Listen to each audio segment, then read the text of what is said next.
join us in unveiling Trend's 7 pillars of change. Together, we are creating an inclusive and accessible world-class education system for all Jamaicans. We are transforming education for national development for a brighter tomorrow.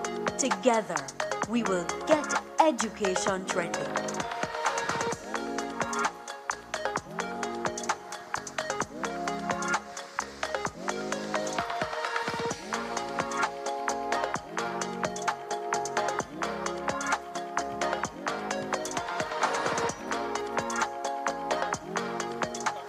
Watch the trend, pick up the trend.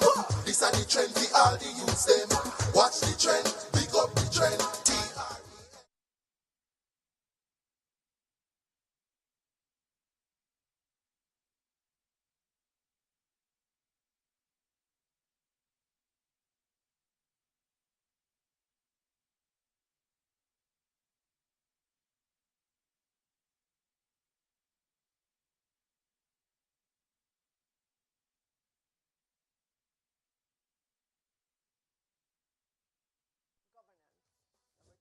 Early childhood education. Number 3.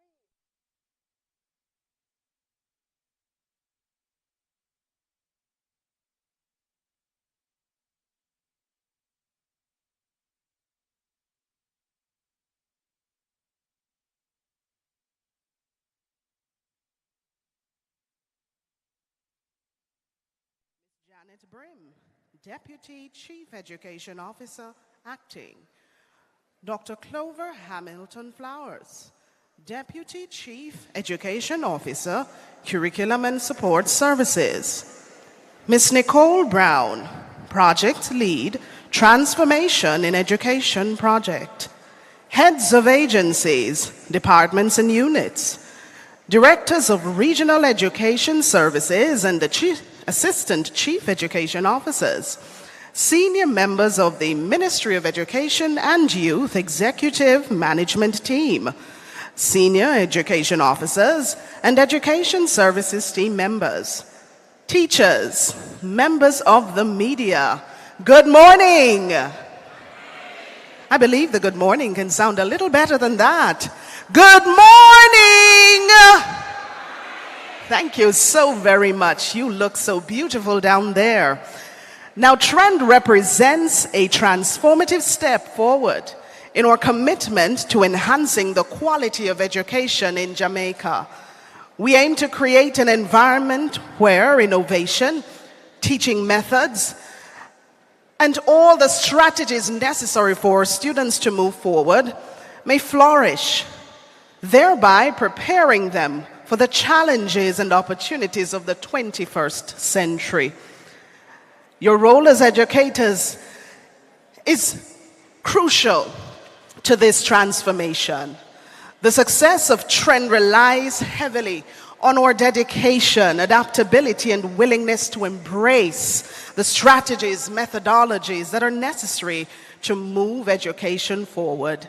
Together, we can create a more dynamic, inclusive, engaging, and effective learning experience for our students. Are you part of this change? Are you part of this change? In fact, your role is so critical in transformation. But it's lovely to have you here this morning. Put your hands together for yourselves. You're looking beautiful. Amazing. And of course, Latoya Morgan Smith is my name, and I will be your moderator for today's session. At this time, we invite Mr. Donald Webley, Dean of Discipline, Green Pond High School, and he will be leading us in prayer. Mr. Webley.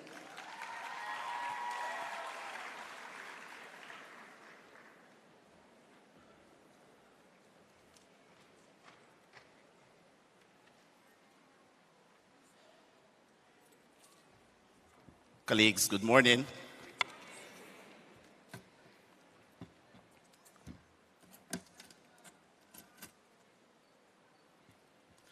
I want to acknowledge Dr. Latoya Morgan Smith, our Technical Development Officer, Honorable Marsha Smith, Minister of State, Ministry of Education and Youth, Dr. Cashin Troop, Permanent Secretary, Ministry of Education and Youth, Ms. Terry and Thomas Gale, our Chief Education Officer Acting, Ms. Janet Brim, Deputy Chief Education Officer Acting, Dr. Clover Hamilton Flowers, our Deputy Chief Education Officer Curriculum and Support Services, and Ms. Nicole Brown, Project Lead, Transformation of Education Project. Heads of agencies, departments, and units, directors of regional education services, assistant chief education officers, senior members of the Ministry of Education, executive management team, senior education officers, education services team members, you, my colleague teachers, and members of the media. Today we pause in the presence of Almighty God to invite His presence and direction as we engage on this sensitization session. Psalm 100, reading from the New Living Translation reads, "Shout with joy to the Lord, all the earth. Worship the Lord with gladness. Come before Him singing with joy. Acknowledge that the Lord is God. He made us and we are His. We are His people, the sheep of His pasture. Enter His gates with thanksgiving. Go into His courts with praise. Give thanks to Him and praise His name. For the Lord is good. His unfailing love continues forever, and His faithfulness continues to each generation." Let us pray. Gracious and loving Heavenly Father, we thank You for today. We thank You for assembling us in this space for this conversation that we need regarding the transformation of our educational sector. Today we pause and we say thank You for all the persons that You have gathered together here. For our presenters, we ask for wisdom, we ask for clarity, and for those of us who will be engaging in this conversation, we pray that at the end of today's exercise, each of us will leave with a renewed commitment to take the responsibility of shaping our nation's youth. We ask then that Your presence will be with us. We ask that Your wisdom will be extended to us. And we pray that this project will be a resounding success, to Your praise, to Your glory, and for the advancement of this nation. This we ask in Jesus' name. Amen.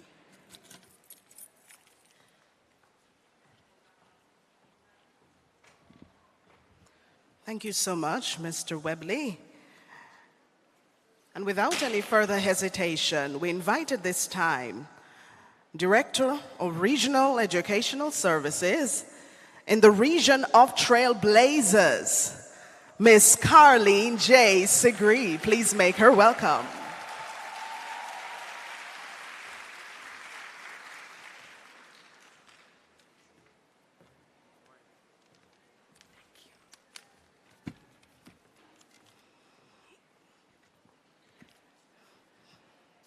I was about to ask if the Trailblazers didn't turn out today, but I heard you. I heard you. Moderator, Dr. Latoya Morgan Smith, and she is the Technical Development Officer in Region 3.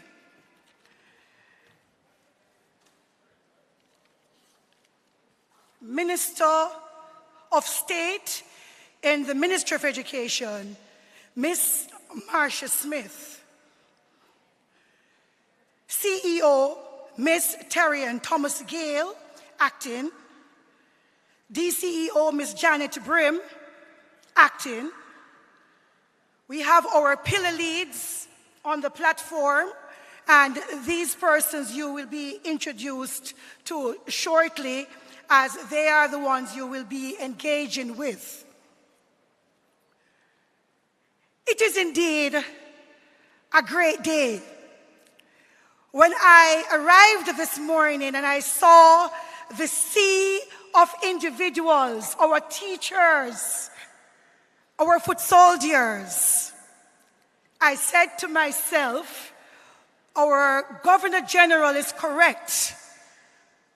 His Excellency, the Honorable Patrick Allen, when he says there is nothing wrong with Jamaica that cannot be fixed with what is right with Jamaica. You're an awesome body. Put your hands together for yourselves for turning out this morning. It is my pleasure to welcome you all to this, the first trend session for teachers. And from where I am sitting, you look awesome. We're going to get into the introductions of our platform party, but because we're here today for you, you're who we are here for, and I can see that you've closed your schools to be here so that you can learn about this national agenda. I want to really elevate you this morning. Can we have the persons from Region 3 stand and be acknowledged? All our teachers from Region 3, the region of Trailblazers.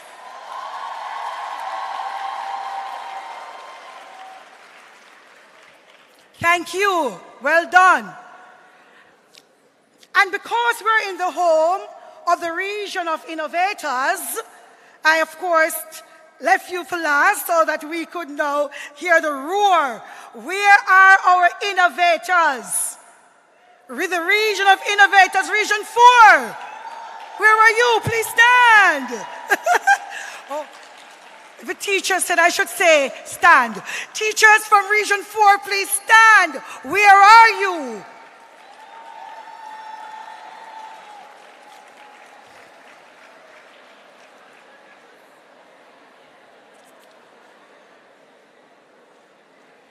It is a good look. I want to acknowledge the regional director for Region 4, Dr. Michelle Pinnock. I haven't seen her since I arrived, but Dr. Pinnock, it is a good look, and we are grateful for being here in your region for the kind and warm accommodations. Could you please put your hands together for your regional director? We also have some other members from the Ministry of Education who are here with us, and they may not necessarily be on the agenda to address you this morning, but they are here to provide support. Some of them are sitting in the front rows. Could you please stand and just give a wave where you are? Mr. DePass, you're a team leader, I know, and of course, Ms. Campbell, head of HR. We have Mr. Tyrone. He's responsible for ICT, and we have Satfa. Mrs. Davidson, you are on the agenda. But welcome to you all. You want to know who we have on the platform, I'm sure. So I'm going to ask for them to stand as I acknowledge them. I did acknowledge our CEO before, but just in case you do not know who she is, I'm going to have her stand and for you to greet her robustly as we welcome her to these parts of the island. And her name is Mrs. Terry-Ann Thomas Gale. All right, that was a kind of fenke welcome. And remember that next week when they go to Kingston, the people over there are a little bit extra, so they're going to roar when she's welcomed. So I'm going to give you the opportunity again to welcome Mrs. Terry-Ann Thomas Gale. Stand again. Next to her, we have Miss Nicole Brown. And Miss Brown is a project lead in the transformation unit, transforming education for national development. Please give her a round of applause as well. Beside her, this is a name I'm sure you're very much familiar with as well. She is Dr. Clover Hamilton Flowers. Oh, wow. Oh, wow. And in the ministry, we refer to her as the guru of curriculum because she's one of the foundation persons in the development of the national standard curriculum. And then, okay, I leave our minister a little bit and then I come back around. We have next to our minister, we have Dr. Andre Hill. And he too is no stranger to you. As a matter of fact, he's from Region 4. Yes. And he is the head for literacy development, all things literacy in the Ministry of Education. Next to him, oh wow, we have, of course, the elegant Dr. Winsome Gordon.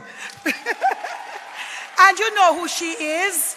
No, she is and has been the executive director for the Jamaica Teaching Council. So all your certification needs and your training needs, training days and all those activities, those are spearheaded from the Jamaica Teaching Council led by Dr. Winsome Gordon. Next to Dr. Gordon, we have Miss Nadine Sims. Miss Sims, please stand. And although you see her looking so short in stature, you know the saying, little but talawa? That's her. All the media you get in your schools, books, textbooks, workbooks, digital media, online platforms in terms of e-books and so forth, those activities are spearheaded from the unit led by Miss Sims. Put your hands together for her.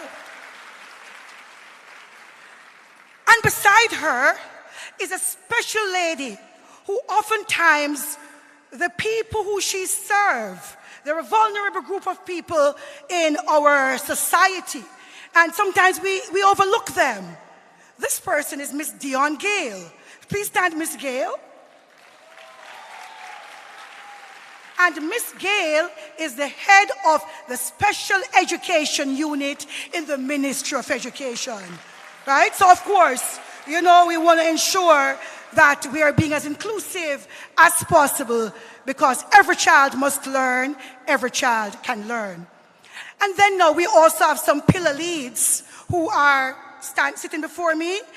Although they waved before, Miss Campbell, well, Miss Campbell is one of our senior directors in HR, yes, Human Resource Management Division.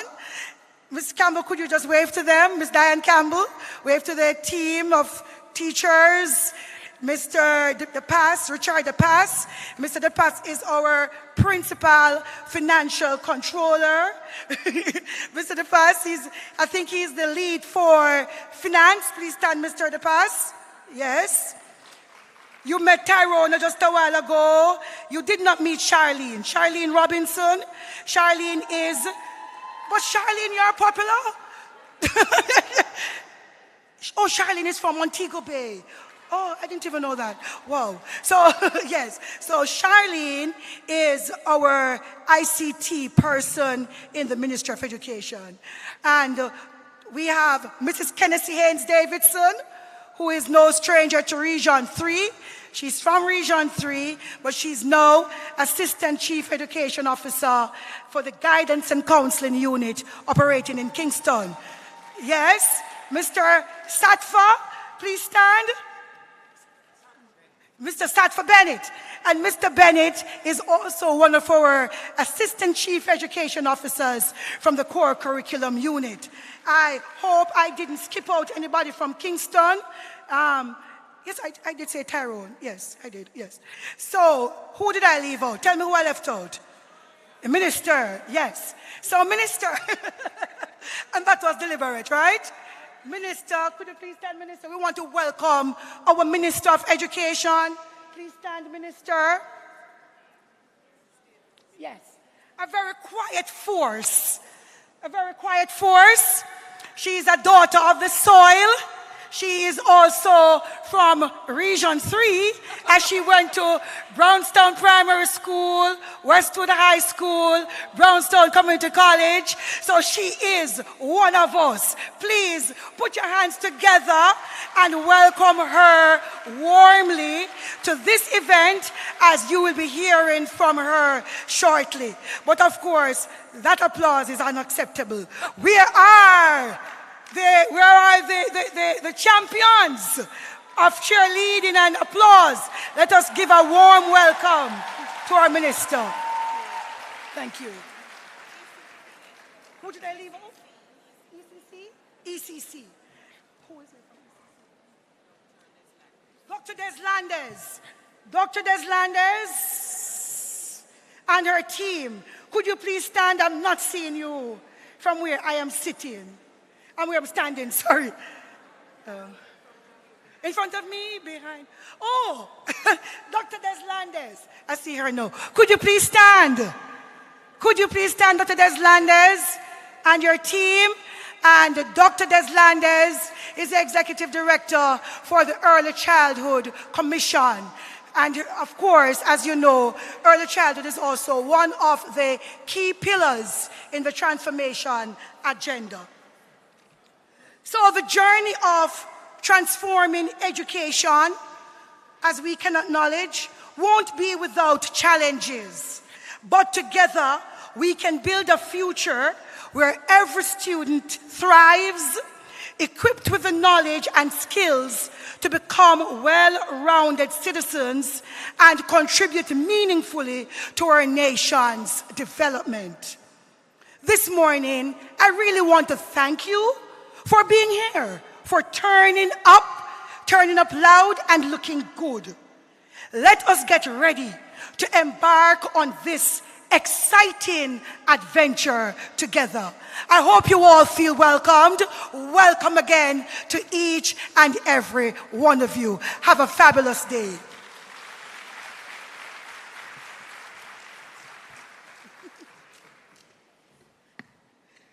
In true trailblazing style, ladies and gentlemen, put your hands together again for the Regional Director, Region 3, the Region of Trailblazers. And of course, is Dr. Pinnock now in? Dr. Pinnock? Oh, she's on the outside. Okay. Wanted, of course, the innovators to also see their leader here. So we are thankful to be here in Montego Bay, is it? But Montego Bay don't sound so lively, man. We're not in Mobay. Where are we? Where? All right, innovators, thank you. So we're in beautiful Rose Hall, along the North Coast Tourism Belt. Innovators, chairman. Beautiful. Keep the applause going, as at this time we will welcome from Cornaldy Avenue Primary School with an item, Leah Jawani Robinson. Give her some cheers. Let her feel welcome.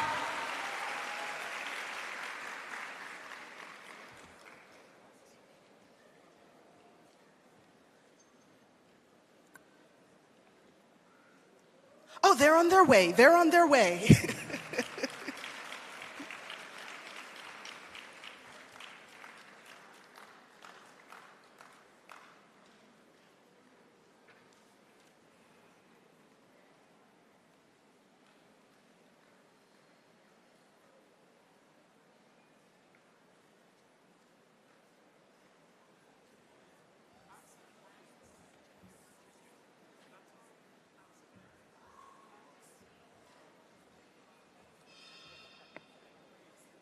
Do we have some microphones that we can use to support them?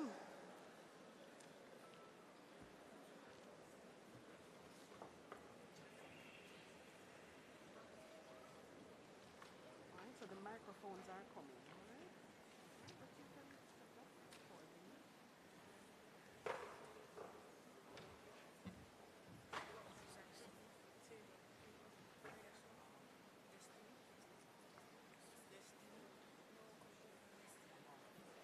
One, two.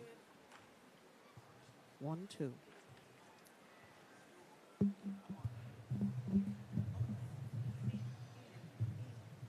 One, two.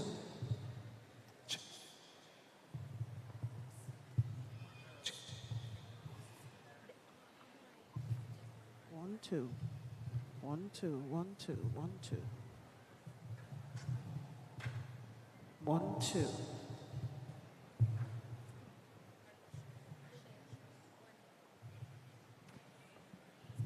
One, two.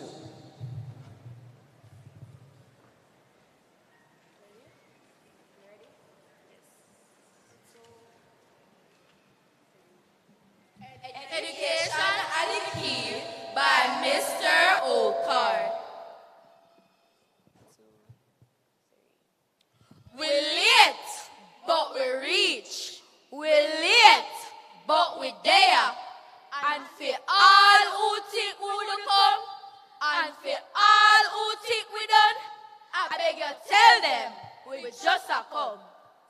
So ladies and gentlemen, boys and girls, follow back a we. Make we educate you in a less than 3. The ministry said they must set the trend. What that? Transforming education for national development. Education? What that's the key to success. Education are the key. Education are the key. You better have some. Don't waste time and run up and down. You better learn how to spell. And your ABC, you better can tell. Education are the key. Education are the key. You better have some. Don't waste time and run up and down. You better learn how to spell. And your ABC, you better can tell.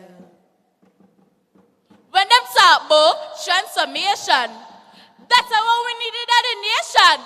Me tired everywhere me turn. The pity them talk about them fully done. Stop it! You not have no shame. A disgrace you want, disgrace Jamaica name. Go take up your book. It serve you better. Stop follow and be a trendsetter. Cause education are the key. Education are the key. Education. You better have some. Don't waste time and run up and down. You better learn how to spell. And your ABC, you better can tell. Education are the key. Education are the key. Education. You better have some. Don't waste time and run up and down. You better learn how to spell. And your ABC, you better can tell. Education in our brain, so we not upset. Front of the class, they have subject, now left school and go to no pest. Pan nobody, we not take sex. Remix! Education, we have the education. Now made nobody sorry reputation. Education, we have the education. Thanks ministry for the transformation. Education, we have the education. Now made nobody sorry reputation. Education, we have the education. Thanks ministry for the transformation. Cause education are the key.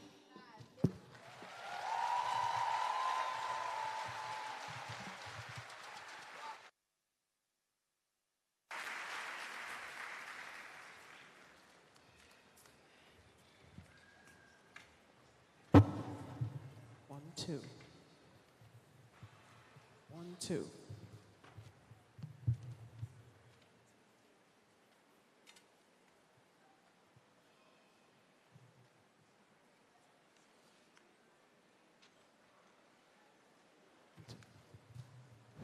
Let's hear it again for the bright minds of Cornaldi Avenue Primary School. Education, education. As I go, education are the key. Education are the key. Education, education. For transformation. Clap me no man. Love it, love it, love it.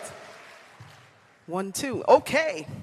So at this time, ladies and gentlemen, we are going to be hearing from the voice who, along with our minister, advocates for this transformation. Of course, she was appointed Minister of State in the Ministry of Education and Youth in 2023. And of course, she has hit the ground running. Ladies and gentlemen, educators from the regions of trailblazers and innovators, let us stand at this time and make welcome to the microphone Honorable Marcia Smith, Minister of State in the Ministry of Education and Youth, as she comes at this time. Let's make her welcome.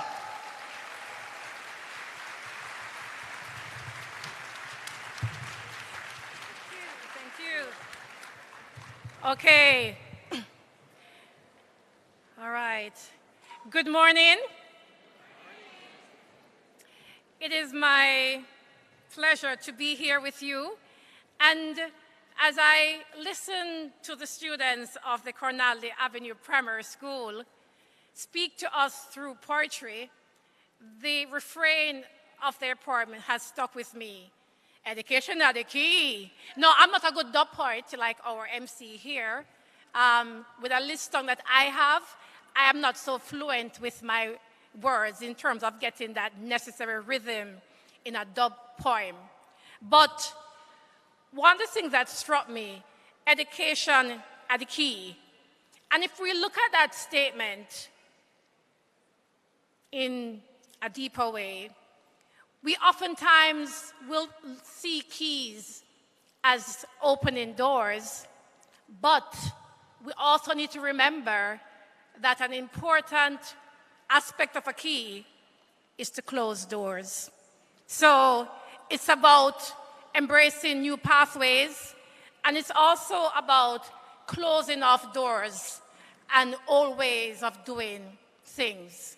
And I'm very happy to have received that message this morning from our young people. Can we give another round of applause? That is how meaningful that poem that was done for us is. It's reminding us the two uses of keys, to open and also to close. Our MC and our Region 3 Director has already gone through all the persons who are here. And I'm not going to repeat the list of persons who are acknowledged, but to say that good morning to all of you. Yes, and I'm happy that we are all here. And I want to tell you a little secret. Your students know why you're here, you know. They do.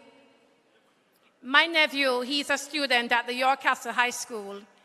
And when I spoke to him yesterday, he indicated to me, Auntie Marcia, we're not going to school tomorrow, you know. There's a very special meeting of the teachers, and so the teachers from school are going to participate in that meeting. Your students know. And your students support you being here today because they know that these types of engagement is about, yeah, no, they're happy that you're here today. Yes, them kind of get the day off, but deeper than that, what they're expecting out of this type of engagement is that the teaching, learning experience will be richer and more rewarding, right? And because he said to me, Auntie Marsha, it's a special meeting, so your students know why you are here. We all want our country to be that place where we want to live here, not running away, where we want to raise our children, have our families. We want to do business because we want to stay here. We want Jamaica to be that paradise that we speak about. And when we say transforming our nation through education, it's serious business that we are about.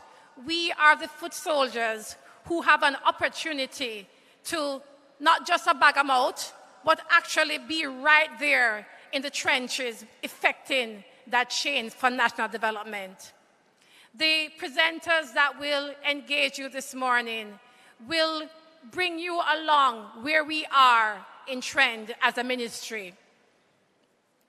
Now, I looked at what transformation is in trying to say, what am I going to say? Because when I'm in a room of teachers, they know it all in the sense that they understand the importance of education. I'm an outsider. I'm not a teacher by training. And so what can I share with persons who are experts in their field?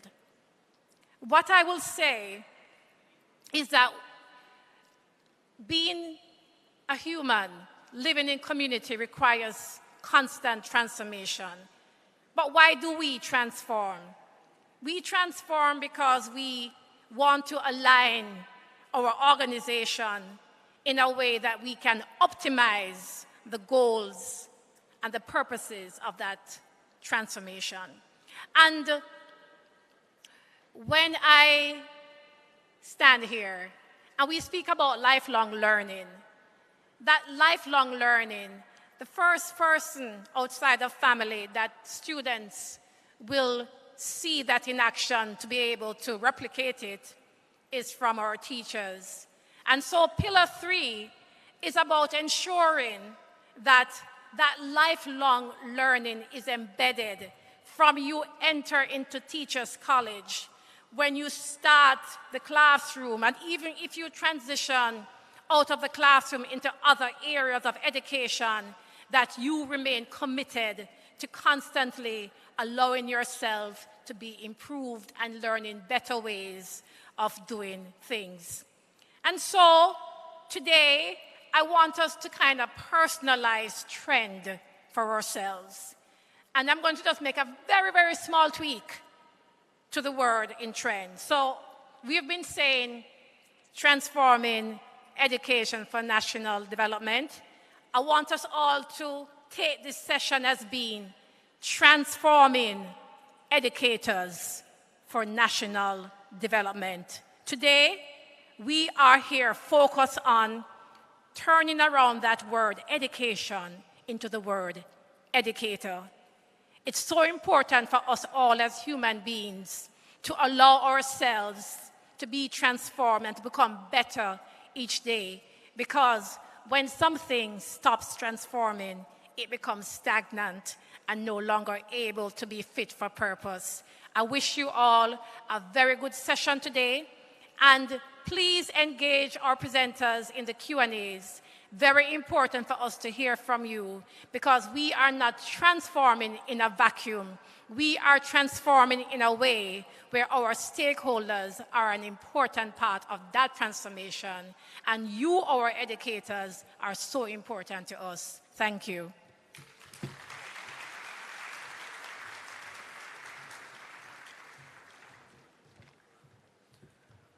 Potent words, Minister Smith. We transform so we can optimize the goals and purposes of transformation. Beautiful quote, wouldn't you say? Wouldn't you agree? Excellent, excellent. I'm going to invite at this time to share with us all, because technology is a big part of transformation, you know. So, Miss Anita Bailey, Community Relations Education Officer, This is not the region of champions, but she's from the region of champions. So make some noise by yourself over there. Okay, so we're going to be sharing at this time a QR code. I believe it will be displayed on the monitors.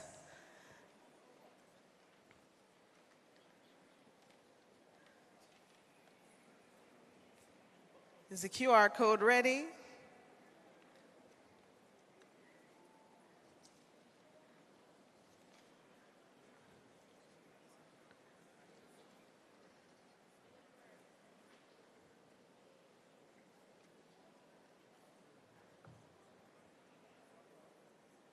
Yes? No? So once the monitor... Okay, excellent. So, teachers, I know we're not old-fashioned and old-time, so everybody knows what they do at this point, right? Okay. Don't say no, just don't answer. So you're going to raise your phones, the smart ones.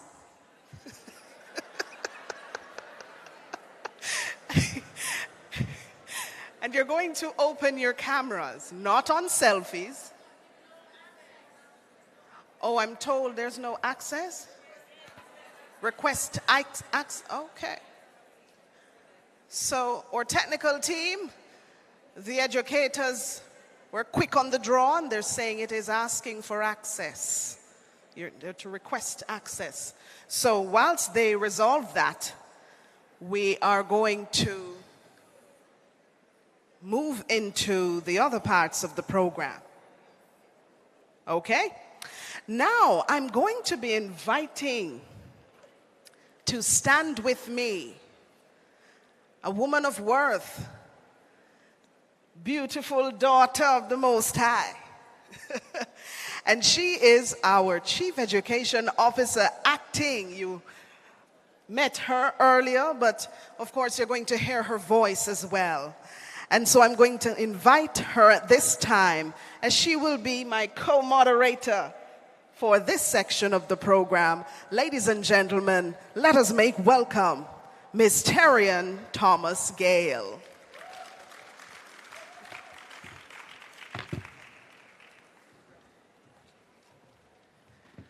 Good morning, teachers. Come on, teachers, we can do better than that. Good morning, teachers.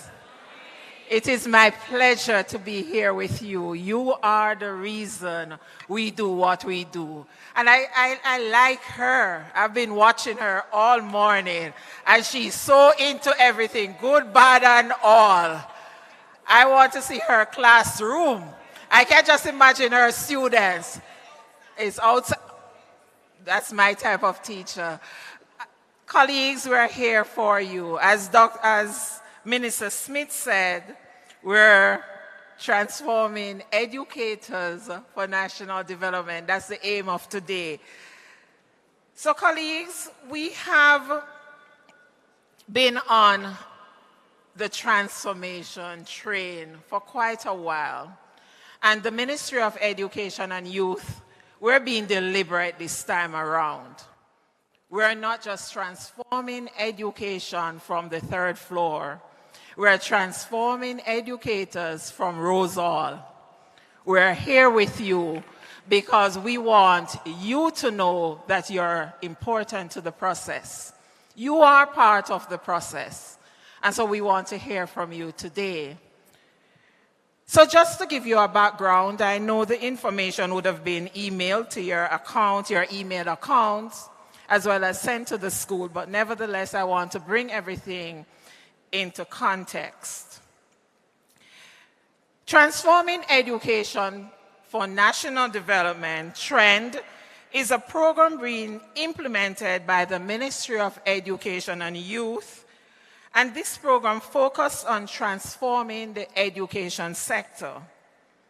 It is positioning Jamaica to become a world more global, competitive nation. And I know all of the teachers want us to be competitive. And so today, we will be presenting on Pillar 3. Now, the transformation report had 365 recommendations. That's almost a recommendation a day. And in order for us to achieve those recommendations, these recommendations were compact on the pillars of change. We have 7 such pillars of change. We have governance and accountability. And through the governance and accountability pillar, we will be creating an educational system of success and assigning the best people to manage the process. Jamaica will benefit from better outcomes, efficient spending, and enhanced strategic focus. Pillar 2, early childhood education. This pillar looks at improving the quality and equitable access to quality early childhood education. And through this pillar, the intent is to stimulate excellent learning performance from the start. The tertiary sector, Pillar 3, teaching, curriculum, and teacher training. Through this pillar, we will be empowering our educators to create learning experiences that transform minds and lives for national and global impact. And through this pillar, our educators will be able to facilitate better learning and better living. The tertiary sector, that's Pillar 4, the focus is to ensure that Jamaica's higher education sector is coherent, equitable, and well-resourced, developing critical thinking, lifelong learners who are creative, innovative, thoughtful, and productive, contributing to Jamaica's sustainable development. Pillar 5, technical and vocational education and training. This involves integrating TVET into the secondary school curriculum, improving the delivery of training, and using skills training to support the development of entrepreneurial skills. And this, we believe, will set Jamaica for long-term success. Infrastructure and technology. Through this pillar, we will be providing physical learning spaces that deliver equitable access and international standard resources of all types to our learners. Additionally, designing schools with adequate technological capabilities, we believe will equip Jamaica's learners to optimize natural and artificial intelligence for personal gain. And the final pillar, colleagues, is finance. Through this pillar, we will be paying keen attention to optimizing educational budgets and resources. I know that Ms. Sigri would have introduced the ministry personnel, but colleagues, I want to point out the pillar leads at this time because we're going to invite you to ask questions. While we will be presenting on Pillar 3, we want you to ask questions as it relates to any other pillar. So for governance and accountability, Ms. Diane Campbell, can you just stand and wave, Ms. Campbell, for who are able to see? That's Ms. Diane Campbell. For Pillar 2, what's Pillar 2, teachers? Okay. Early childhood, I see Dr. Deslandes and her team. I see Sophia, the 2 Sophias. All right. That's Dr. Deslandes. And for the church teaching, curriculum, and teacher training, we have Dr. You see why I like her? She already knows who is the pillar lead. She's like, see her there. So for Pillar 3, we have Dr. Clover Hamilton Flowers and Dr. Winsome Gordon. We have 2 pillar leads for that pillar. Pillar 4, we're looking at the tertiary sector. I see Dr. Benjamin here. Dr. Benjamin, you could stand. I'm not seeing Dr. Black. So we have 2 pillar leads as well for the tertiary sector. Technical and vocational education and training, Shireen Stubbs, Miss Shireen Davis Stubbs. Infrastructure and technology, I'm seeing Mr. Anderson, Tyrone Anderson. So everything that has to do with broadband, internet, connectivity, the MOE schools email, you're going to hear about that. Anything that has to do with ICT, that's Mr. Anderson. I'm not seeing Miss Latoya for infrastructure. Finance, I am one of the pillar leads for finance, as well as Mr. Richard DePass. So you have 2 pillar leads for finance. So ladies and gentlemen, I present the pillar leads to you, and I ask you now to just sit back, get your notes out, your smartphones, and be prepared to ask the questions. Our first presenter this morning will be Miss Charlene Robinson. She will be looking at the ICT support that the Ministry of Education through Pillar 3 will be given to this school system. Charlene Robinson. Make her welcome, colleagues.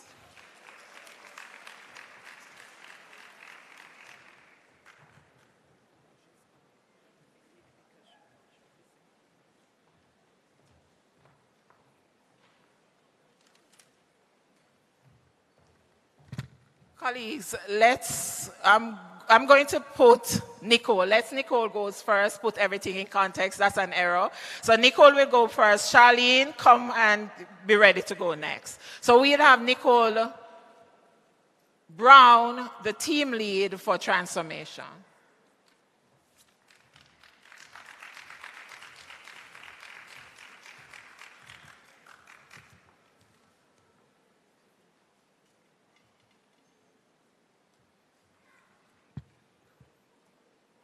Good morning, everyone. Come, teachers. Good morning, everyone.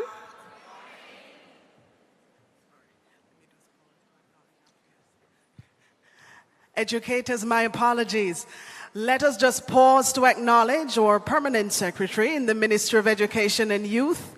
She has now entered the building, Dr. Kassan Troop. Yes. Beautiful. Thank you so much.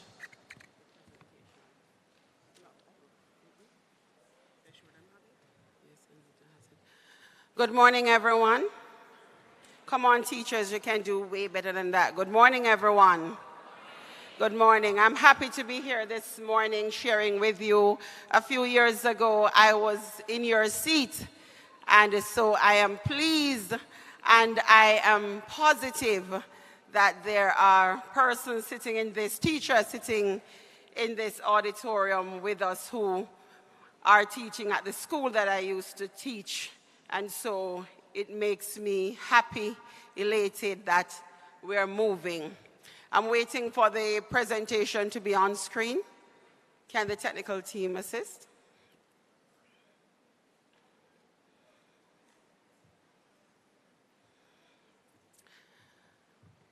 As CEO mentioned, we have been transforming the education sector. At times when you sit from where you're sitting, you may be wondering what it is that we have been doing. But for the last year and a half, we have been looking at the JETC's report, and we have been fixing some structures on the ground. I'm waiting for the presentation. We have been fixing some structures on the ground in Central Ministry, as well as disseminating information and just some activities that are being done on the ground. So CEO would have already set the pace for this presentation. And so I will just start at the pillars, and I note I noted earlier that persons already know the pillars. Number one, let me go through again. Number one, governance and accountability, early childhood education, teaching, curriculum and teacher training, tertiary sector, technical and vocational education and training, TVET, infrastructure and technology and finance. And I'm going to ask that you take note because we have some little goodies to give away later on.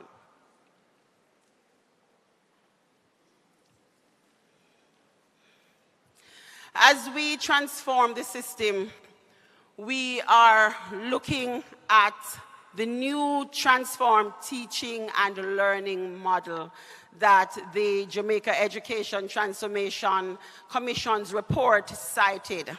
And we want to look at the learner, put the learner at the center of these activities that we are implementing.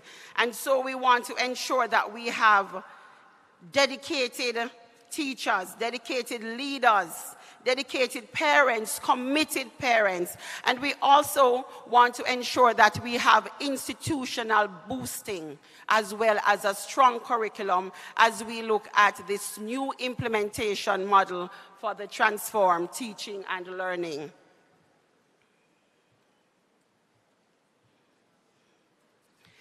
And I will just go into some of the activities so far that we have achieved on the trend. We tackled 101 for the first year, 2023 to 24. And so we cannot look at all of that this morning, but we will be looking at 3 per pillar that, that was undertaken. One of them was the development of a philosophy of education. And this was achieved in year 1. This was done by extensive consultation. We had the ecumenical committee who looked at the philosophy, our key policymakers within the ministry, and I hope it is on screen.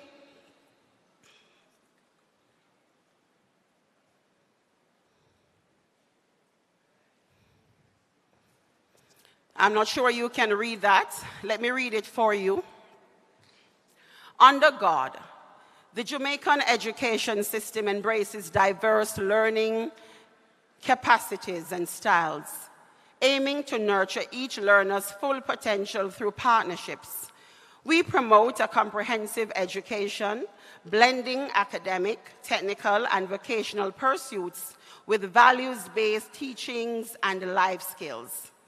Our focus is on fostering community harmony, appreciating our cultural heritage, promoting inclusivity, environmental stewardship, and respect for all. It regards highly competent and responsive educators who exemplify decorum and national values. Through this approach, and in pursuit of sustainable development, we aim to cultivate learners' understanding of themselves and love for country as embodied in our national vision, anthem, and pledge. Thank you. You can go ahead. That's an achievement. And this philosophy was also tabled at the Cabinet Office of the Prime Minister. It was noted. So that's an achievement for us.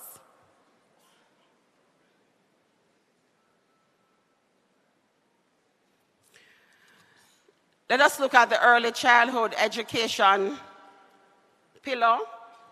We will just be looking at 3 main activities. Number 1, recommendation number 1, institutional review of the Early Childhood Commission, and that was conducted. I believe Mrs. Dr. Deslandes, it took effect April 1, 2024. And they are currently doing some internal organization as well to serve the early childhood sector even better. Quality of early childhood development services in low-income communities improved, and so far 120 ECIs have been identified for certification in those low-income communities. And measures to improve the quality of pre-service and in-service training. And so for the 2023 to 2024 financial year, approximately 1,500 ECPs or early childhood practitioners were trained in various areas. Teaching curriculum and teacher training, seeing that Dr. Flowers will be looking at that. I will skip that. Tertiary sector, one of the recommendation is to streamline the governance framework for the higher education sector. We want to ensure that we want to look at the act and the policy for financing higher education, and so far this is 60% complete. The first TMIS was also completed, and we're procuring the second stage. We want to operationalize the national qualification framework, and so far a concept note was developed, and guidelines for the Jamaica credit and transfer system was also developed, and consultation session held. Operationalize review of publicly funded institution, and work has commenced in this area, and focus is being placed on strengthening HR and the finance structures within the tertiary sector. We will go to TVET.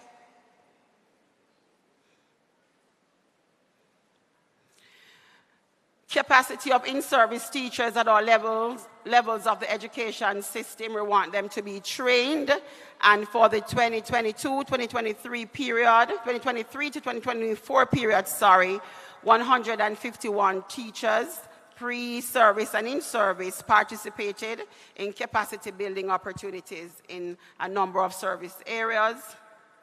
As it relates to resourcing, the TVET, under TVET, we also had, 51 teachers trained in the competency-based education and training and assessment.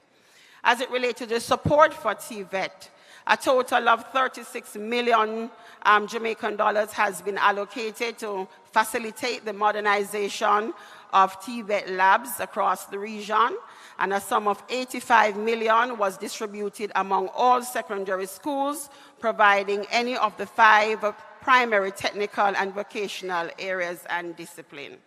So we have been spending where TVET is concerned as well.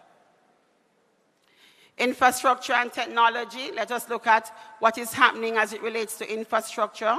And for the 2023-24 period, 159 schools were targeted for critical repairs, maintenance, and renovation.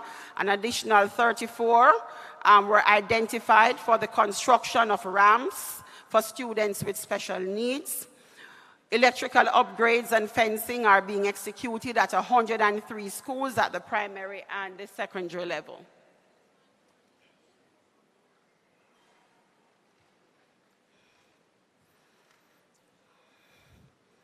Continuing with infrastructure, we have gotten Cabinet's approval for the diagnostic center to be built at the College of Agriculture, Science and Education in Portland. This will be done in 2025, and the center will provide assessments and other intervention services for special needs students at the eastern end of the island.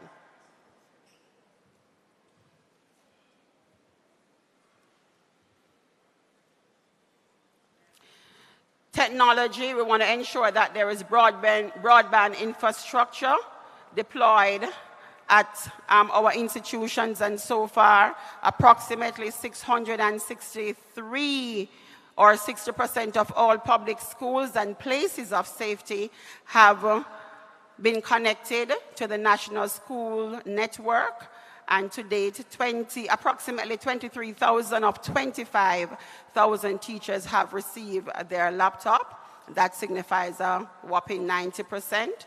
And 10,000 computers have been deployed across the country at all high schools to upgrade the e-learning labs. And again, if you have any questions, we are here during the Q&A to answer the questions. Finance, we know that it's a topical issue. We want financing in adequate financing of the sector. And so a technical team has been prepared to guide the development of a funding model for all levels of the system. And this will guide the decision as it relates to funding for the sector. As we transform, we need to know where we are going. Why are we doing what we are doing? And so we'll be looking at some success indicators. So as we make the changes to the system, we want improved literacy and the numeracy rates. We want to improve the quality of leadership at all levels. We want to also improve or to provide an inclusive, holistic education for our children. We want to see an improvement in the completion and achievement rates of our students. Effective transitioning for students at all levels of the system. Student readiness for higher learning and the world of work. And we want to improve teacher competency.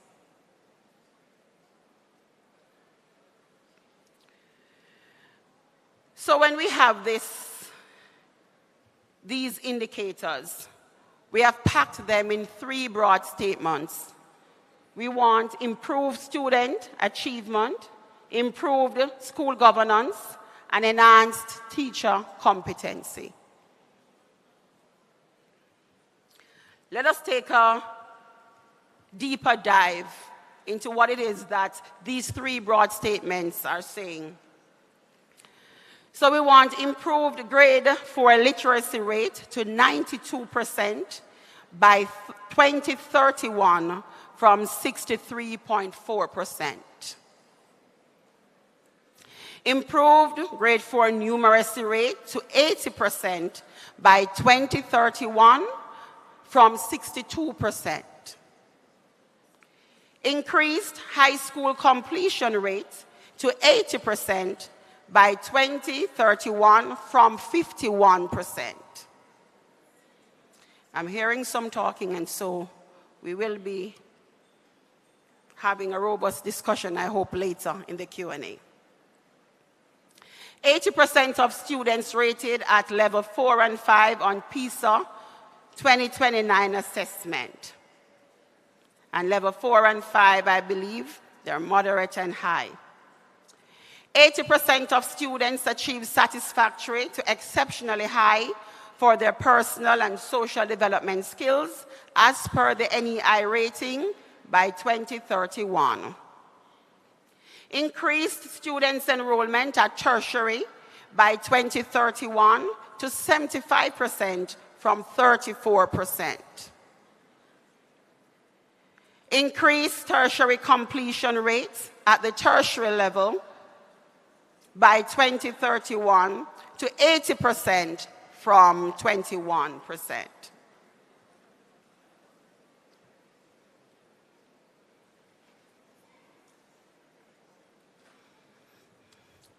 We also want to see 80% of school principals achieved satisfactory to exceptionally high in NEI leadership rating by 2031.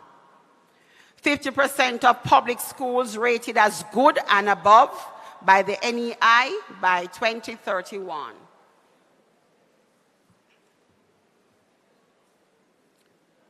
%80 of qualified Jamaican teachers by 2031. 80% of teachers rated proficient to exemplary on their performance evaluation. 80% of teachers successfully completing the prescribed professional development empowerment program by the JTC. And so, I encourage you today to continue to trend. Some of you have already been trending in your own spaces, but we're on a new trajectory where this trend is concerned.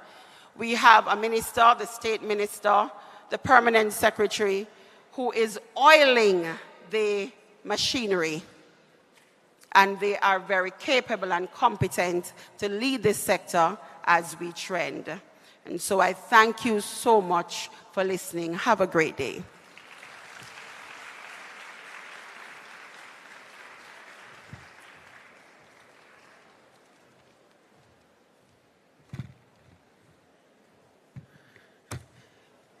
So teachers, Ms. Brown outlined our success indicators, and my friend here at the front, when Ms. Brown spoke about teachers having laptops, she took out her laptop same time,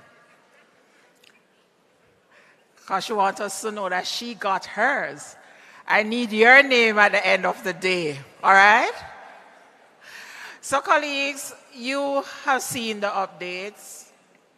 We have gone ahead and we would have set some targets as it relates to students' performance. So this is where we invite your questions, your recommendations, and we ask for your commitment. You are the ones in the classrooms to help us achieve these targets. And so we want to hear from you. How can we help you to get us to those targets? So just bear that in mind. There are spot prizes, so I want you to listen to the presentations. There will be questions that will be asked, and there will be prizes and surprises. So while my friend here, what's your name? Miss Lawrence, everyone up here, they're like, she deserves one. So Miss Lawrence, just listen up, okay? And all the other Miss Lawrences that I am not able to get your name right now. So let us all just listen up and pay close attention, because the presenters here, they're presenting to you on the different areas that we have been focusing on, and we want to hear from you. So let me invite Charlene Robinson to come along and do her presentation at this time.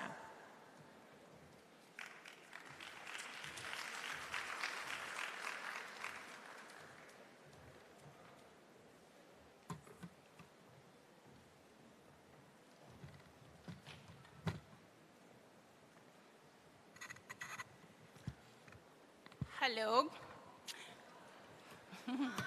Hi. Good morning. I feel special.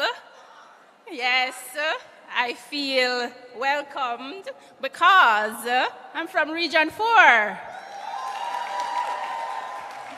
Yes, and Region 3, I was born in the parish of St. Anne, so there is still that connection. So I'm very much appreciative of both Region 4 and Region 3. All right, so it's so good to see our treaders here with us this morning. I've been tasked with presenting you with resources, tools for your classroom. We're starting with the ICT resources that we have available for not just the school, but specifically for you, our teachers. Ready to hear?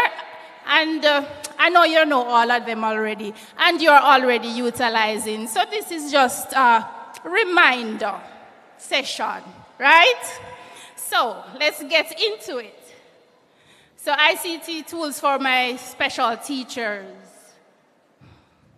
Before I share the tools with you, I want to bring your mind to the importance of the amount of tools you're going to be hearing, or resources that you're going to be hearing about today. Our students that we interact with and ourselves, we all do not learn the same way.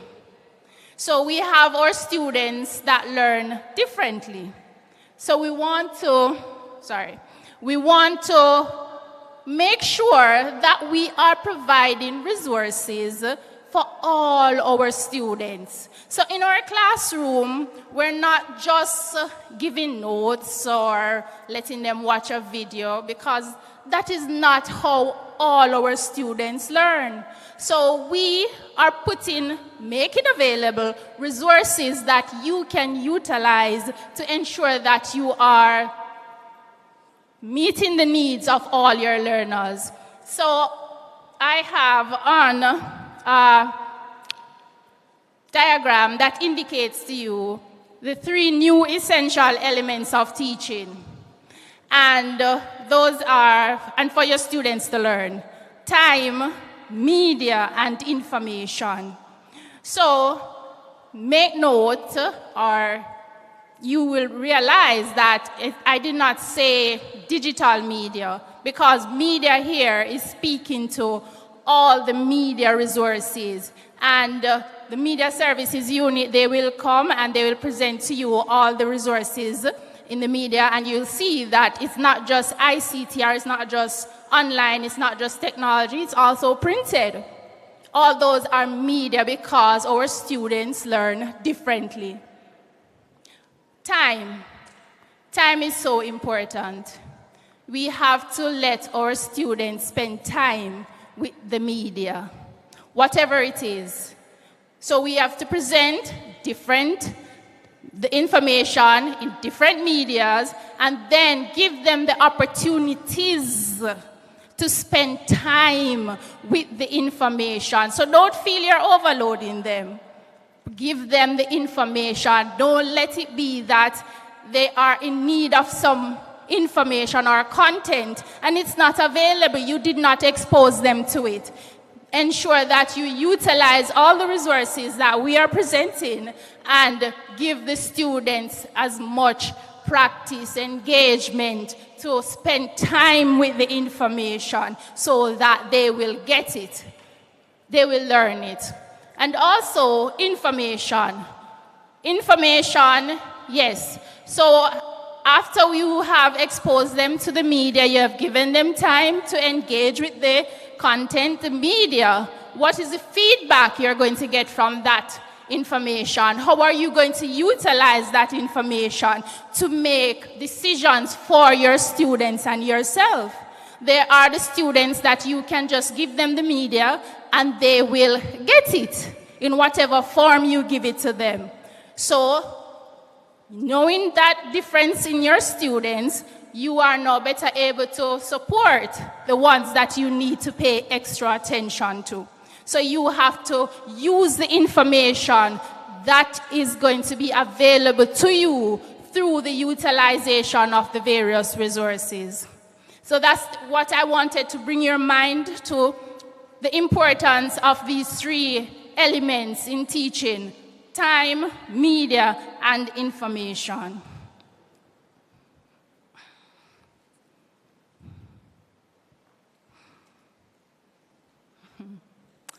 All right, I think I'm going a little bit too fast for this, yes. All right. So this is just a recap of what I just explained, just to say learning involves media and time on the student's part, and then you are also learning in your classroom, so that is important. All right, so let me get into the resources. So first we want to look at our Google Workspace. That's the resource, that's the first resource I'll be looking at. And the Google Workspace for fundamental, well, we have the fundamental account that we would have provided to the system. We rolled that out during the NSC, and then we made a bigger push when we had the pandemic, because we needed to get the system online. We needed to get our students, we needed to get our teachers online. So we rolled out our Google Classroom, and that is made available through this Google Workspace platform. And it provides you with tools for collaborating some of those tools are their Classroom, your Google Classroom, your Google Docs, your Google Sheets, Slides, and it also helps you to communicate. You have communication tools including your Google Meet, Gmail, and the chat.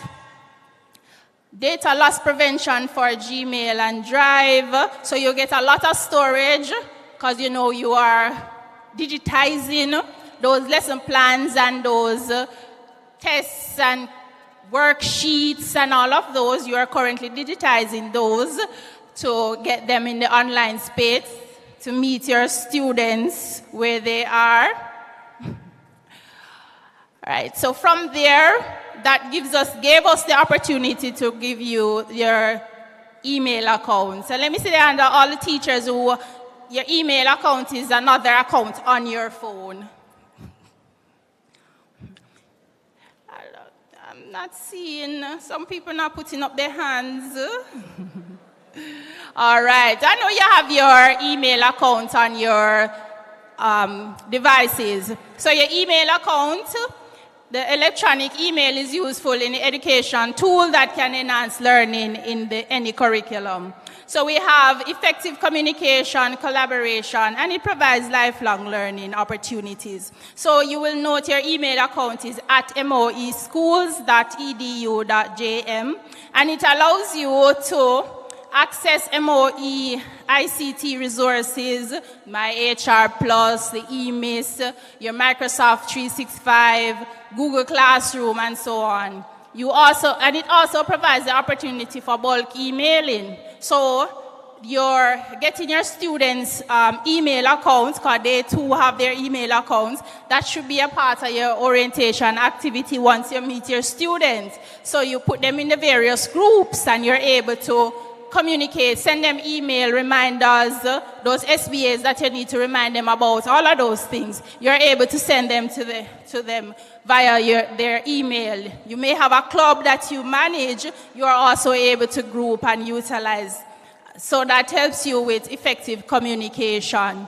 We don't just give you the support or the tool, we also have support. I know a lot of times, like yesterday, we moved online, some schools moved online with PEP, and so we got a lot of traffic requiring email, password, reset, and so. So we do have the areas, the support for you where that is concerned. We ask one thing though, that you request these support through your school email account. We do not accept any random emails just contacting us, because we do not know the individual persons, the individual parents or the individual teachers, just like that. So we ask that you send it through the school's email, or it has to be coming from a MOE school's email address.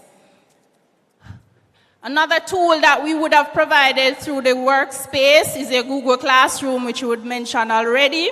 So you have your Google Classroom. It provides you with the functionality of interacting with your students and also your colleagues, because once you set up, the school is expected to set up the Google Classroom. We're not expecting you to use your personal.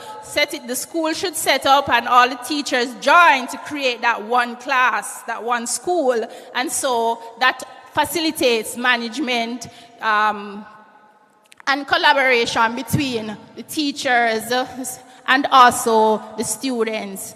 Feedback mechanisms, you know, you have your add-ons, the students' work, you're able to provide feedback in that online to the students. We do have add-ons which make the Google Classroom much more interesting and interactive, and so you have additional features that lets you use additional or integrate additional applications to make it more than what it is. So you can have the attendance tracker, so when you have the students online, you can add that to your Google Classroom to support in taking attendance online. And there are a number of additional add-ons and if you see an add-on that you want to request for us to add to the system, you can also do that through the help support email.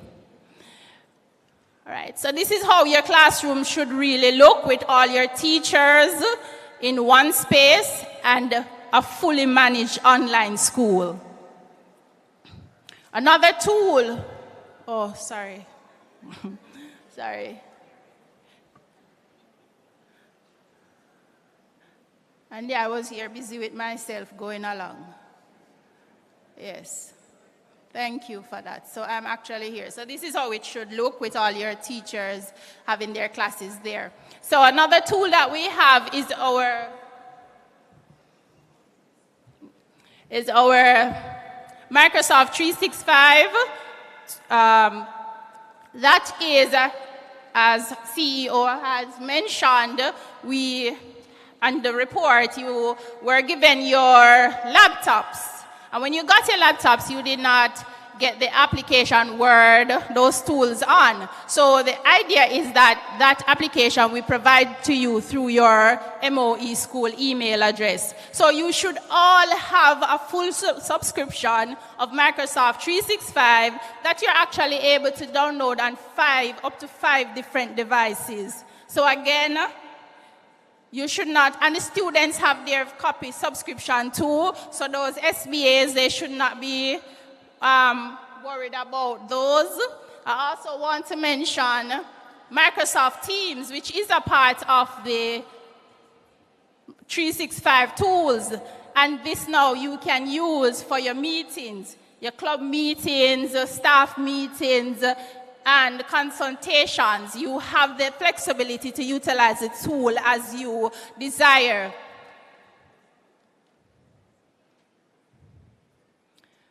The help desk is available for that.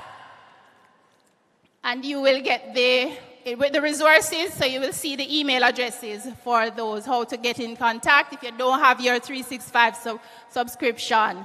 So the next tool I want to show you is the EMIS, and that is our big item that we have coming for schools, for the classroom, for you teachers. The EMIS is our Education Management Information System platform, and at the school level, what it will do is actually provide you with a school management system. So you will be able to, and I know the primary schools generate your reports eventually as we get there. We're going to be rolling out in bite-sized pieces, in small pieces, but we'll be digitizing the process, so you'll be able to take attendance, record behavior, and some of the other activities related to generating your school reports digitally. And I know especially the primary schools are excited about that. All right, so that's just a brief 5 minutes of the tools that we have available for you. I have a question on. I would like you to take it down, and our moderator is going to give you the email address to send it to, so that you can win your prize. The first person to send in to answer the 2 questions there, you can win your prize, because I want to ensure that you are all utilizing your MOE school's email address. So you must send it from your MOE school's email address. All right, thank you very much.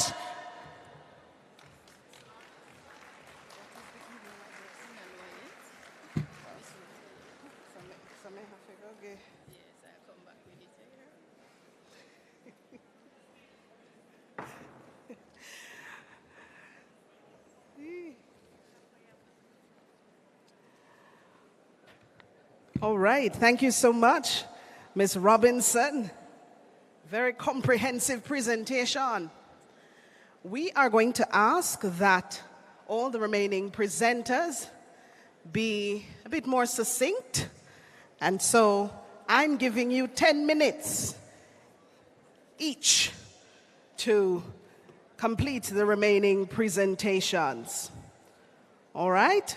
So here are the 2 questions. Remember, you are sending the responses from your MOE schools email address.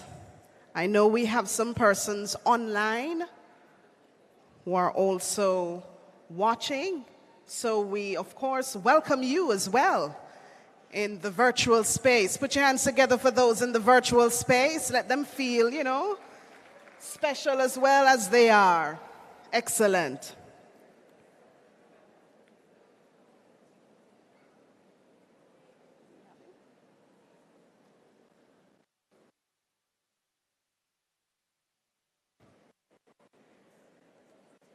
All right.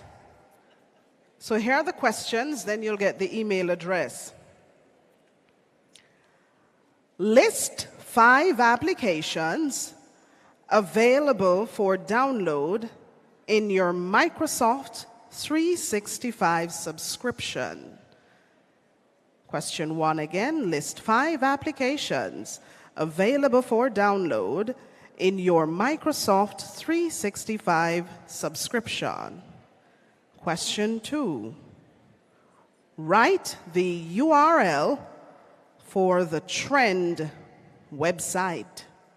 Question 2 again, write the URL for the Trend website.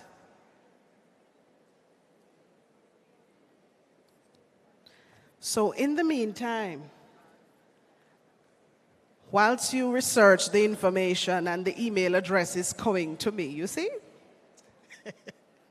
I'm going to invite one of our pillar leads for curriculum. And of course, who is the guru, as they call her? Who is the guru? I hear Miss Clover. I hear Dr. Flowers. And I'm reminded. We don't use labels. We don't use labels. So, of course, our pillar lead, Dr. Flowers, is going to be presenting at this time. But here is the email address. Are we ready for it? Wait, miss? What you mean, wait, miss? RUTHANN, and as in nose, .CARR.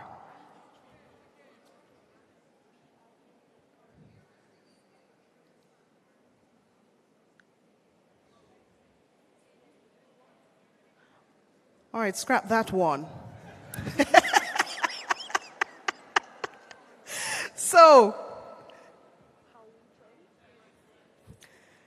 So, here's another one. How we trend, HOWWETREND, sounds like the song, at moey.gov.jm.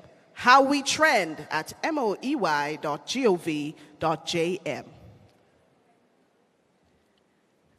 Ladies and gentlemen, Dr. Clover Hamilton Flowers.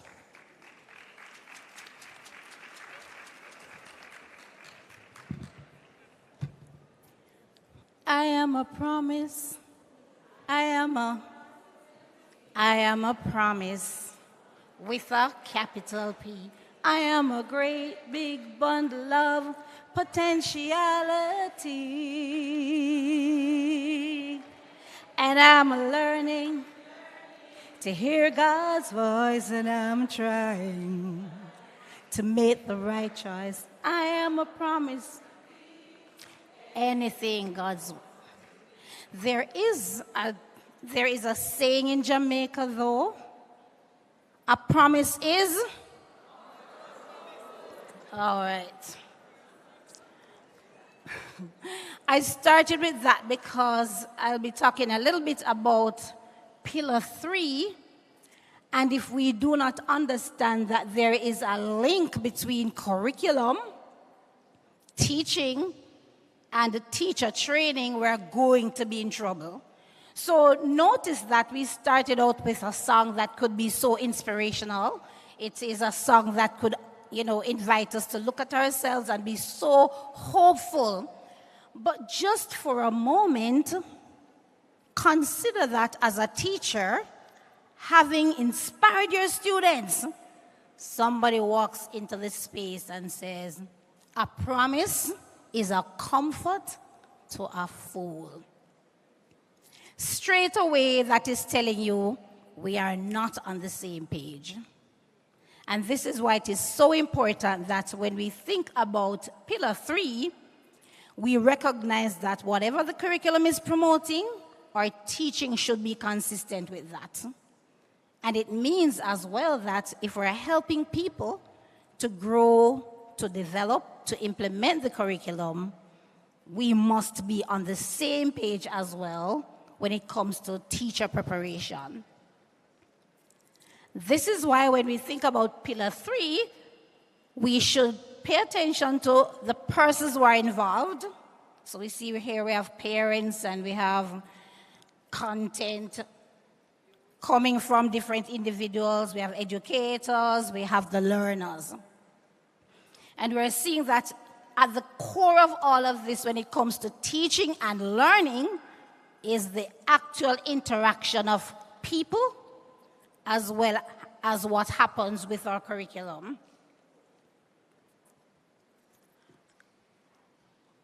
Based on the evaluation of the education system, there are about 4 major recommendations that I would love for us to consider. And you can use an acronym to deal with that. The acronym, if we're making use of our cognitive strategies, NCCS. N is about our national philosophy for education. The recommendation was that it be learner-centered. The learner is at the core of everything that we're doing. Now, I want us to consider ourselves too as learners, because when you are actually participating in professional development activities, you become a learner. Even in the midst of teaching and learning, you become a learner. You are a learner, and we talk about lifelong learning. So it has to be learner-centered. Let me see a show of hands quickly. All the persons you have tried your best to be learner-centered. Raise 2 hands if that's for you. You have tried your best. Only the best is good enough. Nobody can kill you if you're doing your best. In your effort to be learner-centered, however, you want to look again at what it is that you have been paying keen attention to. So here we go again quickly. You have been very intentional, very strategic in preparing your students and guiding your students to take responsibility for their learning. Twiddle your fingers if you know that you have been doing your best with that. That's a gap. Right there, I noticed that a whole lot of us, we could raise our 2 hands. But when we talked about being intentional, focusing on helping the students to own that learning process, to challenge us to go and study some more, to learn some more, to challenge us to change what we're actually doing in the teaching learning process, that becomes a gap for us. So here we're going to move on to the implications of your response. It takes us to curriculum implementation, because everything that you have just said a while ago has to do with implementation of the curriculum. And this is more than planning lessons. Curriculum implementation is basically about us changing. So if we have a new curriculum, it is about a new way of teaching. We are being exposed professionally to opportunities to change how we teach. We have to now be checking if what we're doing is leading to the change. We are actually changing, and our stakeholders are actually changing. As a result of our efforts, we're seeing where the recommendation has said we need to build that capacity so that you can actually support your own change at the classroom level, at the school level, as we support you regionally and nationally. Based on the experiences and the observations and the evaluations, we end up getting information to see what we need to pay attention to as we are reviewing our curriculum and also as we are making changes to the curriculum. And we are also paying attention to how we are dealing with student development using assessment data. Lastly, we cannot implement a curriculum and we do not have the support systems and conditions. We cannot even develop the curriculum without the support systems and conditions that are necessary. Take it to, go back up. Back? Great. I do not want to trivialize this part of it.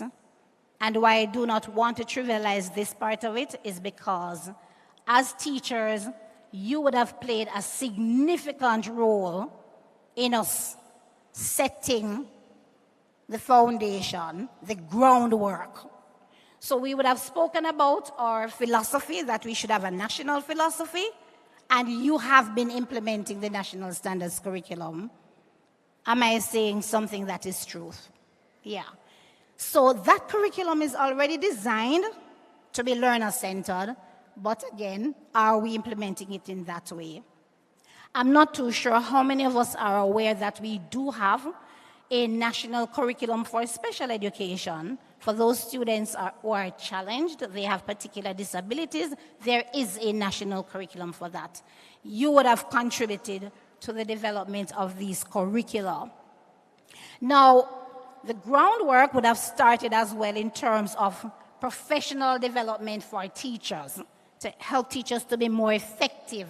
And we have been doing some things to see if we can encourage teachers to stay on track with us and not leave us. And so we would have also embarked on a journey to reorganize some of our activities and our processes. Have you done any professional development activity? Yes, you have. Now, out of this, we get information because we're also able to see what we need to do in monitoring our curriculum. So you're trying to implement the curriculum. There should be a team in your institution that is responsible for curriculum implementation. So we provide that kind of support. If you have a CIT in your school, that's important. That's also setting the groundwork. The information from those experiences are useful in helping us as well to see how we are going to be improving our curriculum. Part of the process of setting the groundwork is to prepare for consultancy. We can't, at the Ministry of Education, develop a curriculum, improve a curriculum on our own. So that's where teachers also come in as a part of that process. We provide as well policies and guidelines and frameworks to help persons to know what should be done and how, and that's also a part of ensuring that we're on the same page. We're also making headways in terms of setting the groundwork when it comes to special education services, counseling services, and providing learning resources. Take us to the slide with the achievements, please. So a while ago we said that we have a national philosophy. Just quickly, everybody, what are the two first words in the national philosophy? Under God. What's the last word? What's the last word? All right, pledge. Under God, put I in the middle there and end it with pledge. And that's your responsibility. So you would have participated in the development of the national curriculum. You are writers. You are implementers. Schools would have been a part of the piloting of the curriculum. You support our efforts when it comes to intervention activities and all of that. And you're actually using 5E model as a way of trying to teach. All right? We are also into recovering based on COVID situation. And again, we made use of a holistic approach to doing that. Training of our teachers when it comes to Recover Smarter, 2 training activities would have actually taken place, and this is also happening. Now, if we go to our national philosophy, would have spoken to different dimensions of our philosophy. I'm going to challenge you to look again at that philosophy. It's sacred in its focus. It talks about us being inclusive. We need to work as a community. We need to be more integrative in our approach to teaching. And we should pay attention to our culture and the aesthetics. So what it is that we have achieved, basically, evaluation is going on. Our civics curriculum or HFLE curriculum, these documents are ready. We're actually piloting STEM, and there are schools actually present that are a part of our piloting. Character education, we're going to be starting that come September. We have already developed the framework. Schools have been identified to be a part of this. And again, we're going to be doing summer training. Moving forward, we're depending on you to be promoters of our national philosophy. We're also opening up the door to you. We're saying, guys, just look out for the call in terms of reviewing the curriculum so you can be a part of that process. We're also working at developing a co-curricular framework, and you will also be integral to this process. Capacity building, we're going to treat learner-centeredness intentionally in light of the gap that you would have spoken about, you would have indicated. And again, we're going to ensure that our policies are ready, our policies are consistent with our national philosophy. Last. So as we move forward, I'm just encouraging everybody to let's get on board. Basically, under God, I pledge that I'm going to follow through in light of Pillar 3. Bless you. Did I pass my exam? Assessment?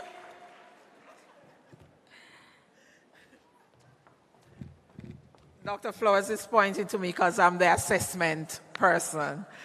Colleagues, you have seen how you have been impacting Pillar 3. Are we trending? Come on, Miss Lawrence. Yes, we are. So you teachers, you were part of the curriculum writing, weren't you? Yes, the curriculum was also written by teachers. You're implementing teachers. We have STEM curriculum. We have school pilot in STEM. Let me see if anyone inside here is a part of that pilot. No school from Region 4, Region 3. Oh, I see a hand up there. Good. We have CIT in our schools. Let us see our hands going up if you have a CIT. What's CIT again? If I could dance, I would dance for you. I am so proud. So we have our curriculum implementation teams in our school. Civics. Let me see the hands of those who are implementing the civics curriculum. Come on, teachers. Represent. Good job. HFLE. Let me see the hands of those who are utilizing that curriculum.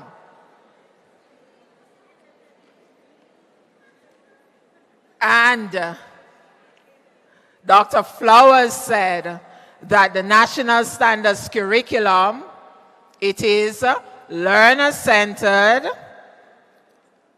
Did everyone know that one? Did you all know that? Are you making it learner-centered? Are you being true to the National Standards curriculum? And so, the critical success factors that Ms. Brown outlined earlier, if we're being true to the National Standards curriculum, we will achieve those targets. Clap yourself, teachers.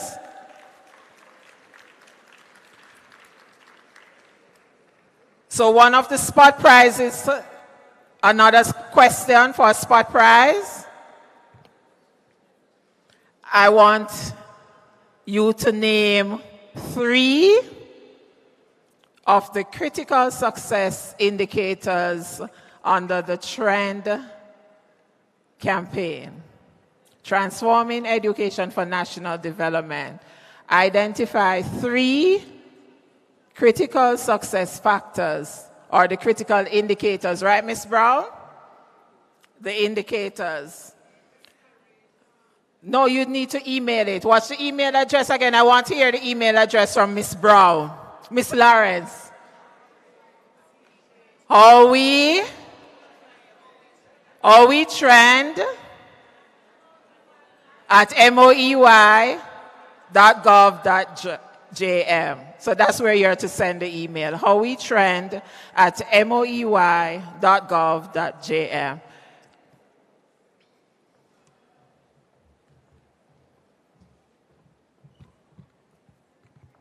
Thank you so much, CEO. Simon says stand up.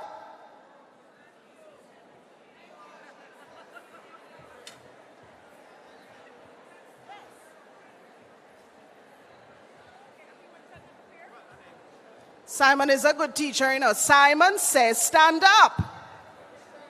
Look at all them bones.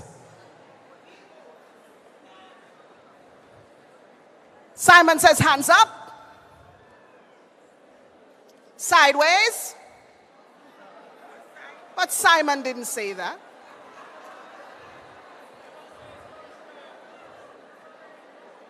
Simon says clap one time. Simon says clap twice. Clap 3 times.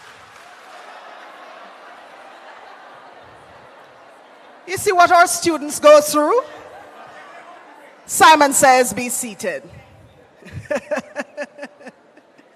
Needed that stretch, man. You've been sitting for so long. Now, ladies and gentlemen, we invite at this time an item from Westwood High School entitled What a Wonderful World. And of course, this rendition will be brought to us by Shanoy Reed on the saxophone and Patricia Dixon on the flute. Give them a rousing round of applause.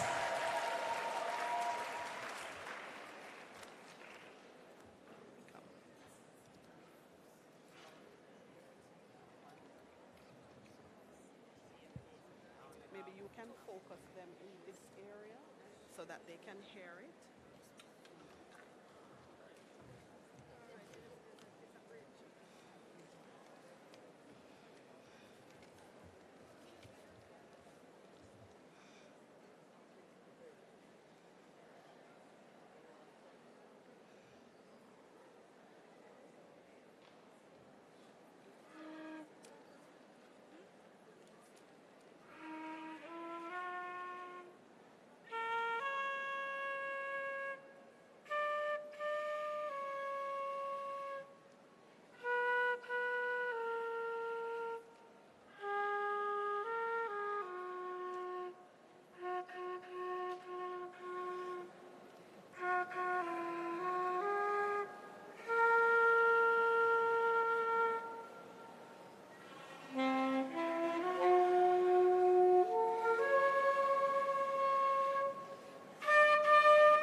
Beautiful.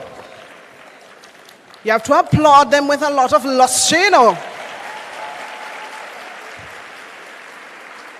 Personally, I love the saxophone, and I can't play it. And I don't know how many of you are able to play these instruments. So we, of course, are very pleased with the rendition from the ladies of Westwood High School. Okay, so we're moving along briskly. And so the remaining presenters will be presenting in 5 minutes. I hope afterwards I'm escorted quickly out. So, Mrs. Meshan Francis Garwood will be coming quickly to present in the area of numeracy, and immediately following her will be Dr. Andre Hill speaking on the area of literacy. All right? Simon says clap twice. Beautiful. As she makes her way to the microphone. Remember, 5 minutes.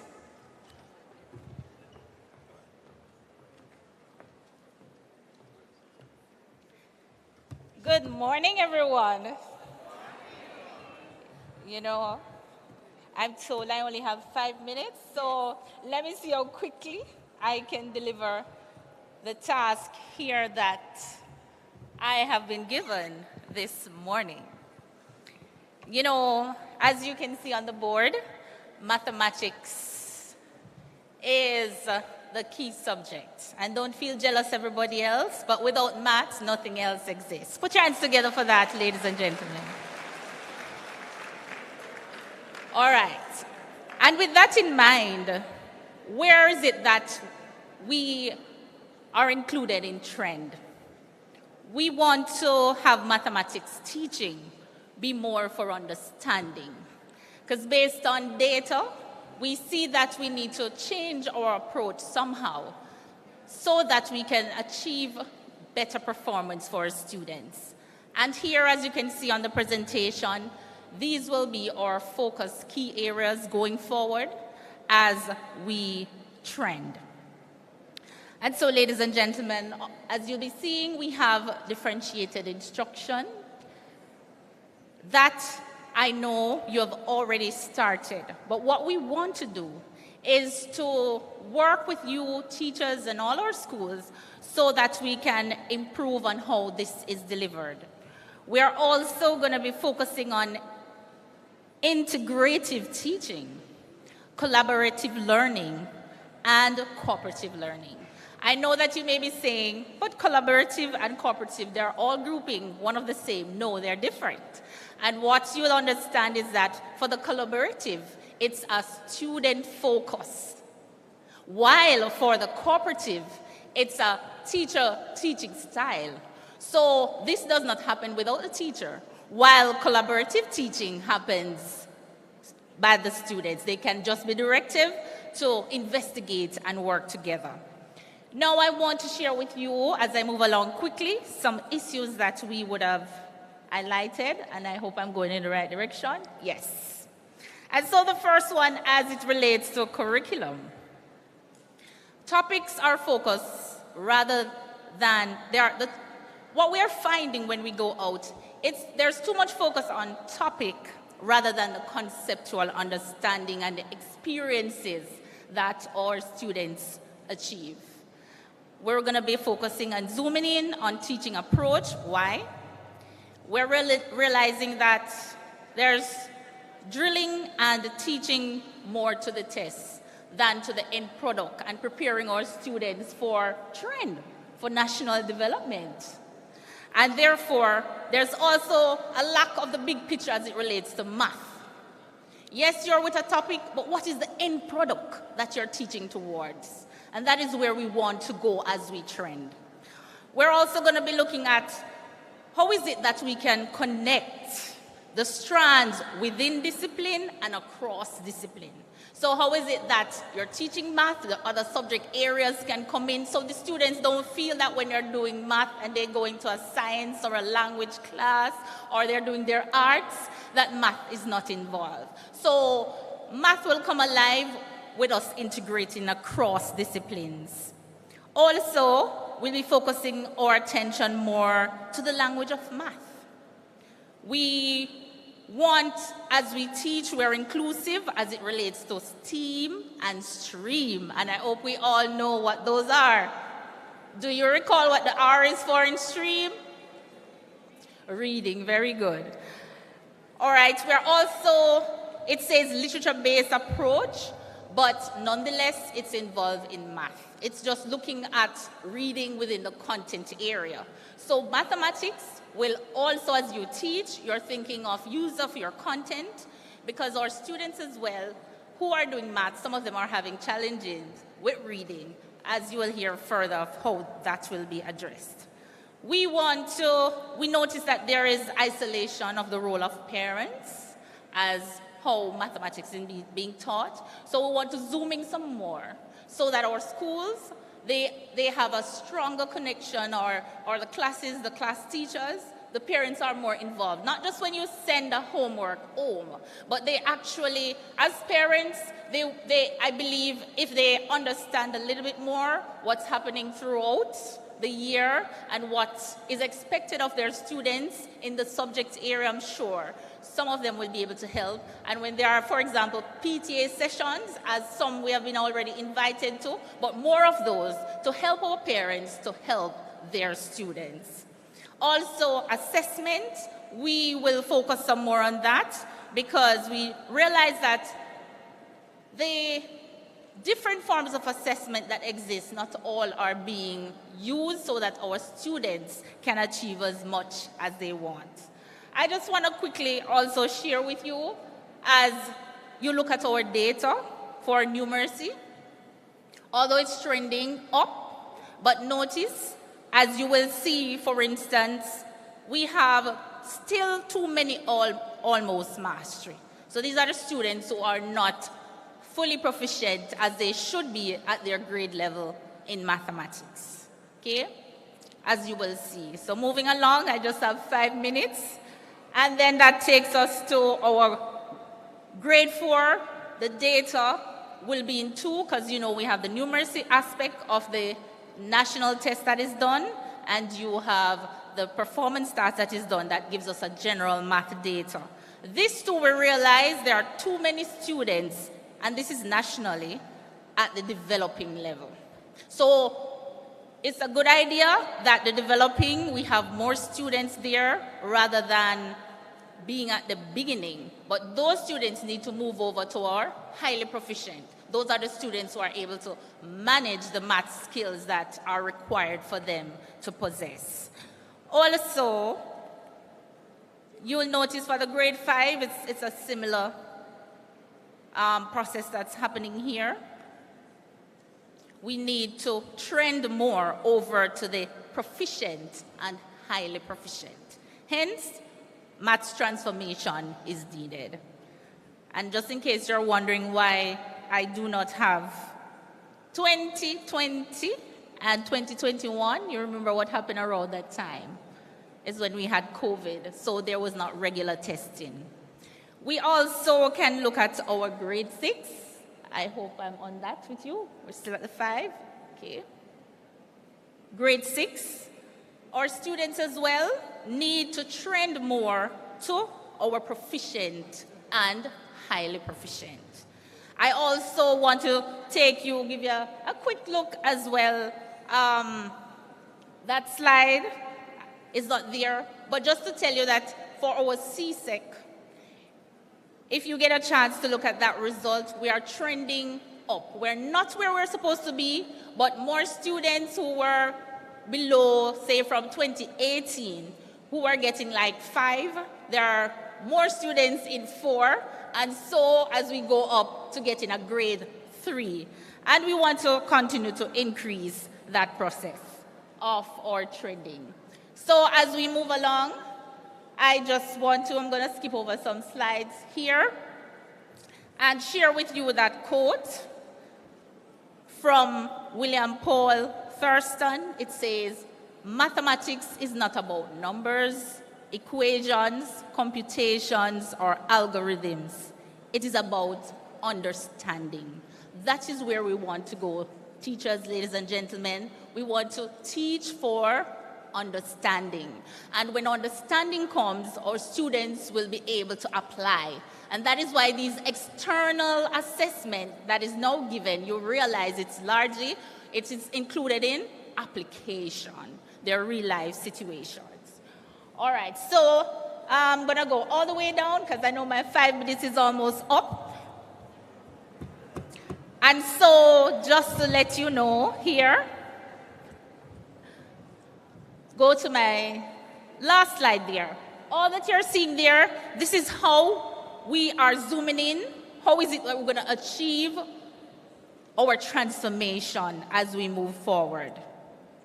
So as you're seeing, there will be professional development session. We're going to be having communities of practice, student conferences, action research, and resource development. Thank you, ladies and gentlemen. Best wishes to all of you.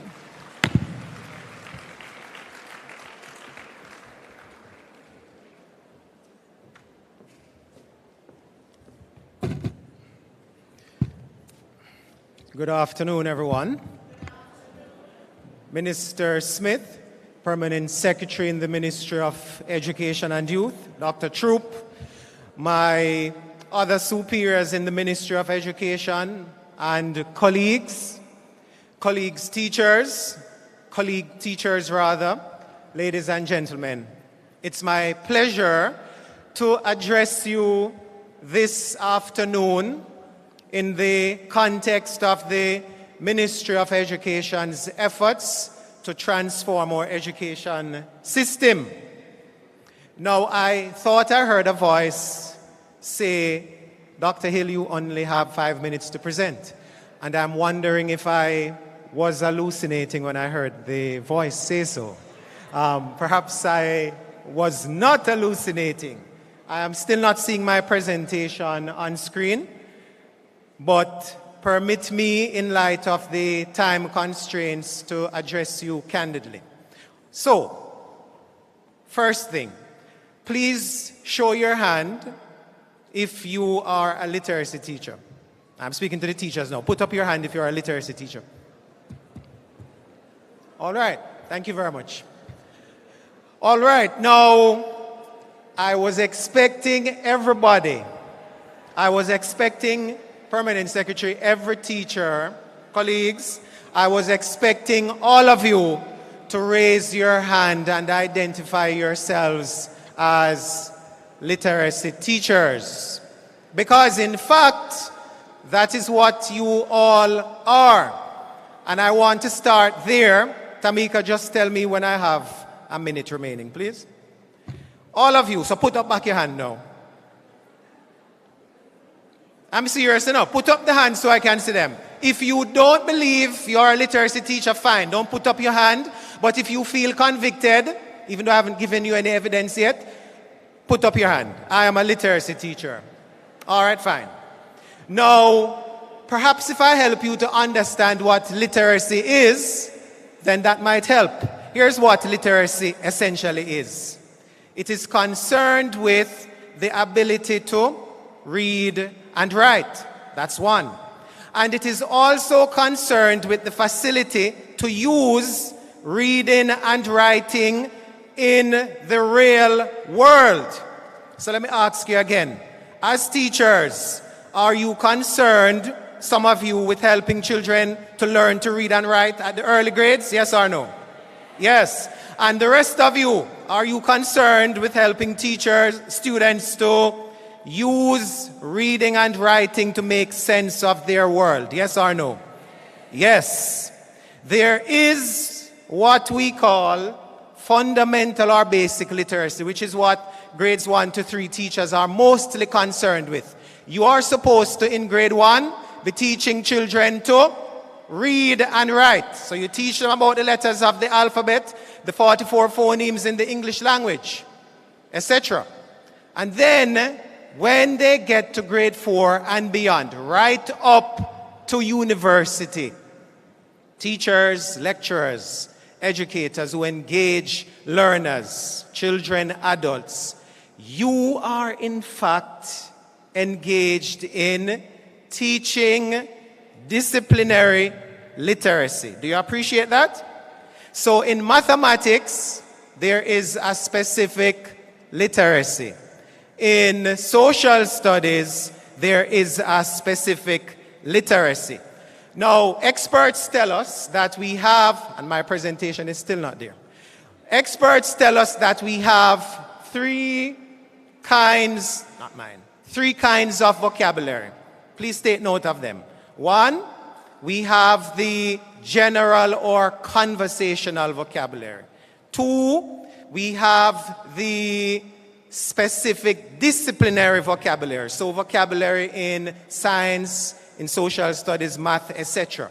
And the third type is technical vocabulary, which has to do with concepts and words that demand certain representations of knowledge.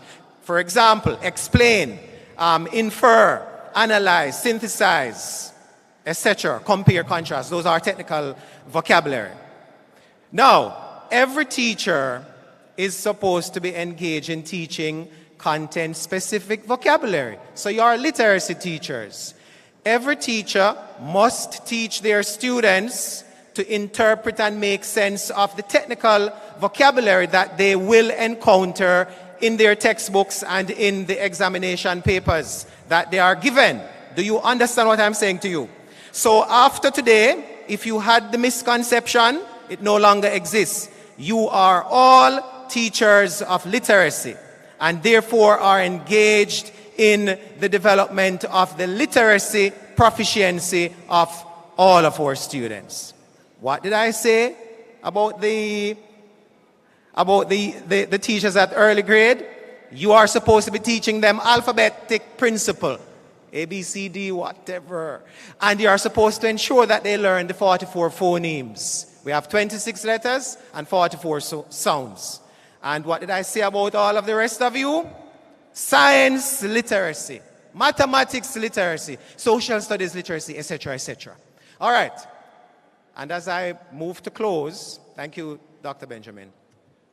Understand, as teachers, you are the greatest variable in the educational advancement of your students. It is not me as National Literacy Coordinator. It is not Dr. Troop as Permanent Secretary. It is not Mrs. Terry Thomas Gale as Chief Education Officer, not even your principal.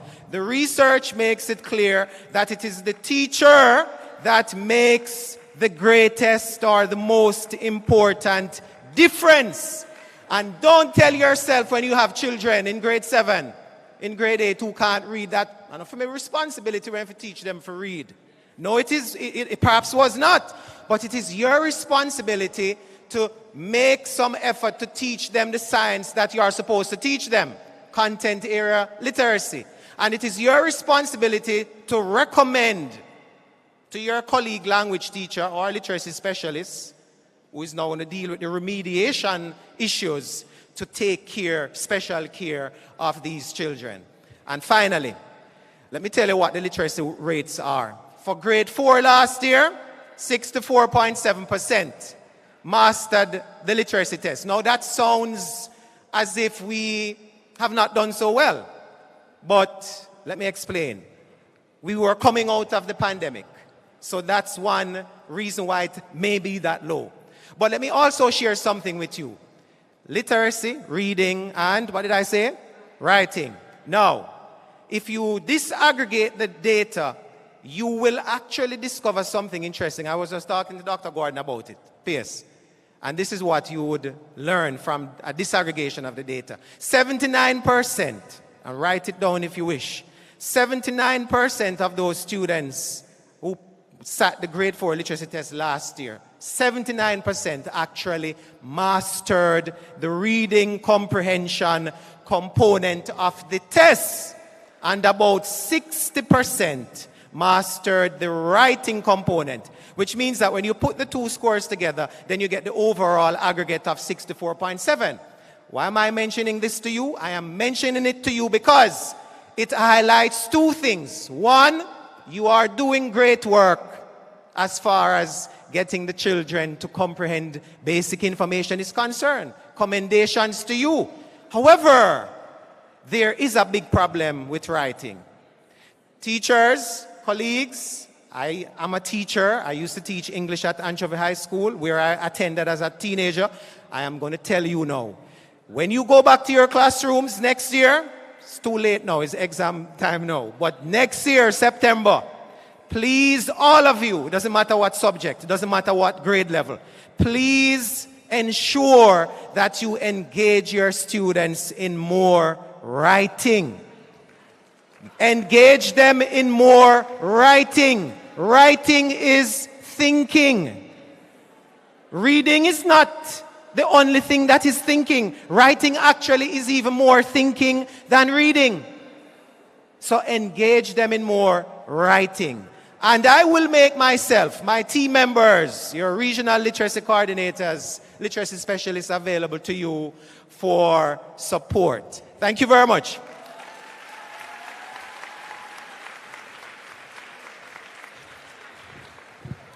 Thank you, Dr. Hill. So teachers, you see that we're doing some things right. All right.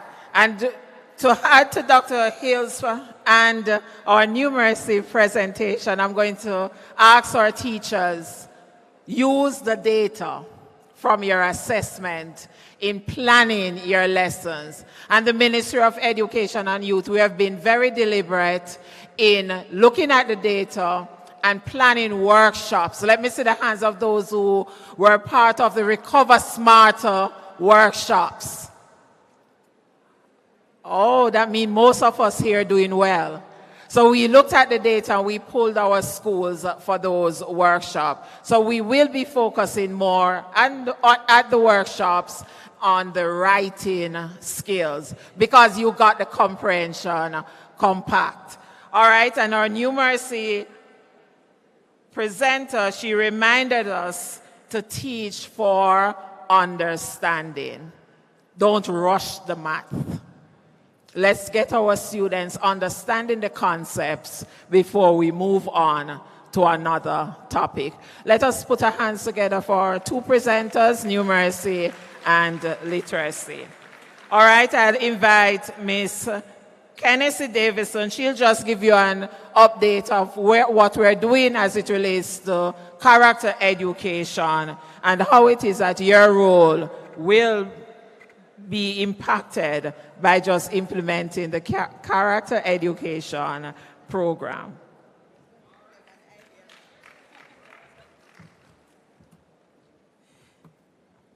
I do so adopt the protocols already established, but to greet our Minister of State, our moderator, and our peers. Ladies and gentlemen, it's 3 to 4 minutes of character education, saying to you, as a Ministry of Education and Youth, we are aware of the gaps, especially those even so more highlighted since our visit from COVID-19. And so we're being deliberate in making the response in the form of character education, which actually is specific to teaching not just students, but adults as well, how to care about, to understand, and to act on those core values such as respect, honesty, integrity, just to name a few. And so come September, the ministry will be rolling out in 140 schools phase 1 of this. It is very deliberate and intentional in such a manner that it will not reside in any one area of your school, but will be very deliberate in our civics, our citizenship, our culture and education, health and family life education, religious education, social studies, physical education, guidance and counseling. And so it is not that any one person will say, oh, that's a guidance program or that's a civics program. It is about every single one of us, because for character to be developed, values must be taught. And so the science teacher will encourage the students to transfer the values being taught.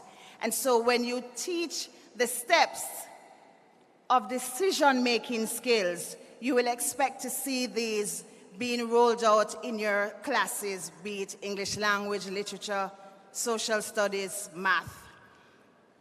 We have moved ahead to look at those schools from the 509 schools that have already been trained in SWPBIS, the schools that have an active CIT, and a culture in education agent who has already been working together.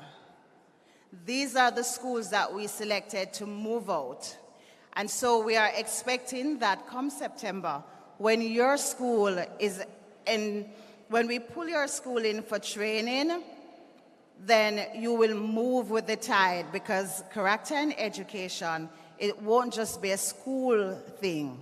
It's a national thing, but we're starting in schools, the best place to start anyway. And so I think my 5 minutes is up, but I have some minutes to tell you though, when we talk about the content, the preventive aspect of character education in all the subject areas mentioned, where we're teaching the concepts and we're teaching the values, we already have in place some aspects as it relates to trauma-informed approach. And so for our teachers, you know there's a strong psychosocial component that the Ministry of Education supports. It comes to your schools through the integrated services delivery system, and it is not just for students. It is where our ministry, because most of us here will tell you, we worked in classrooms too, we worked in schools, and we are well aware of the variables. We are aware of the situation to first and foremost, a teacher is an individual. A teacher is a member of a family. Sometimes the teacher is the sole member of that family that everyone turns to. And so teachers also have challenges that are beyond the classroom. But we expect you to be at your optimum in the classroom. And so we have gone ahead to put funding in place so that those psychosocial needs that you have can be met by professionals paid for by the Ministry of Education and Youth. Ladies and gentlemen, none of us makes the decision to buy on ourselves illnesses. And so if you're challenged in any way and the clinical services are needed, make contact with your regional offices. The services are here for you. We understand what stress is. We know what stressors can look like, and we know how this can impact the way we trend. We want you mental health ready to trend with us. So come on board, speak to your guidance counselors, speak to your guidance officers. The integrated services delivery is here to assist you as you ensure our students become the global citizen he and she have been designed to be. Thank you.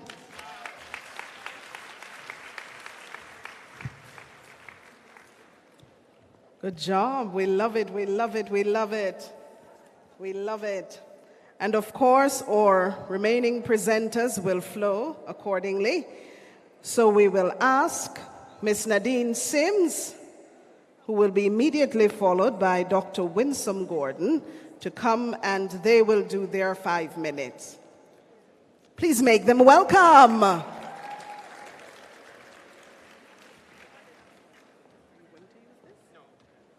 Yes, I will. I don't see my presentation yet. I still don't see my presentation yet. I guess you start. That's not mine.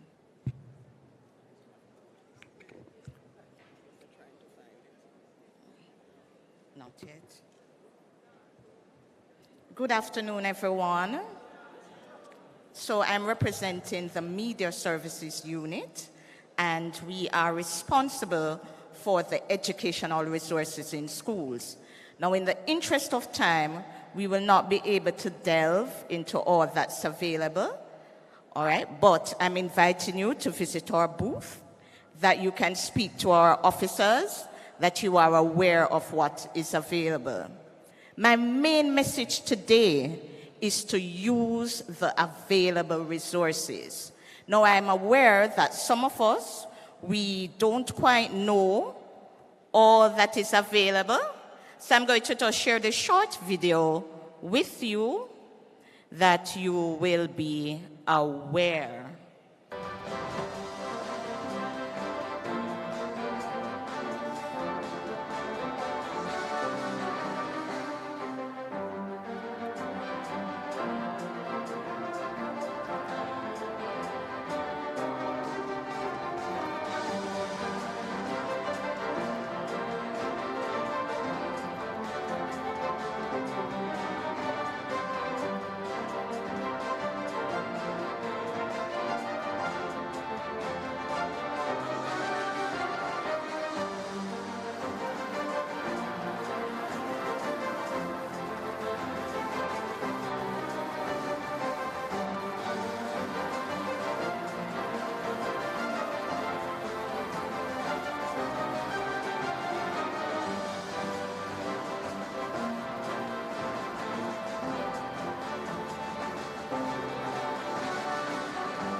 Remember those books? Okay. And look what we have produced with the assistance of AI.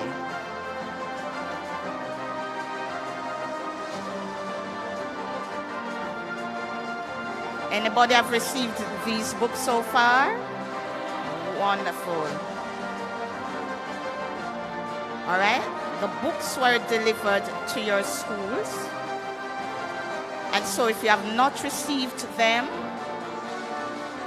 remember, please speak with the officers at the Media Services Unit booth. Officers at the MSU booth, can you wave your hands that they can see you? We also have samples there.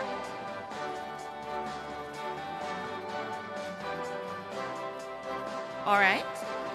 And so the main message I want to leave with us here today as teachers, please use the available resources. It's there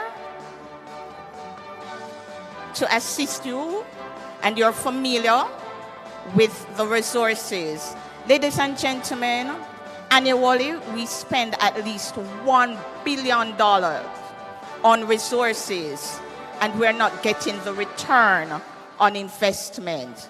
And so we're asking you teachers, assist us in using especially our e-resources, the e-books. At the grades 4 and 6 level, there are electronic resources that's available. That's a listing of resources that's available at the high school level as it relates to e-books. So how do you fit in with us? We engage you as educational resources reviewers. When we're producing our audiovisual content, we got some really, really dynamic teachers, and we thank those persons. We use persons as resource persons, and of course, the main message is use the resources. And I'm just sharing with you some data, just a minute. During the pandemic, the usage was a little high, although we had 40 codes, but it started trending down. And it's very concerning to us teachers.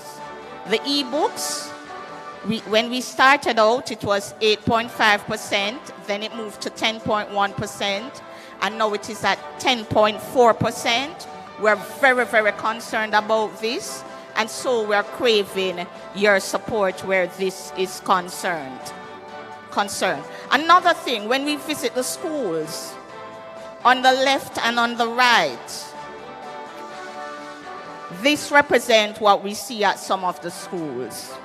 All right, I won't even identify the school, but this is our current reality in some schools. All right, so we're asking teachers, please don't hoard the resources, give them out. We know that there are challenges. We know the students say that the books are heavy. We have heard them all, but we're imploring you, use the resources. We have developed the AMS to assist us in managing the resources, and you know that, for example, tomorrow your book list is needed for approval. Just reminding us. All right? So we're trending as it relates to resources, and this is what a sample of what we're developing for students at the primary level. It's called STEM Voyagers. Just listen for a minute.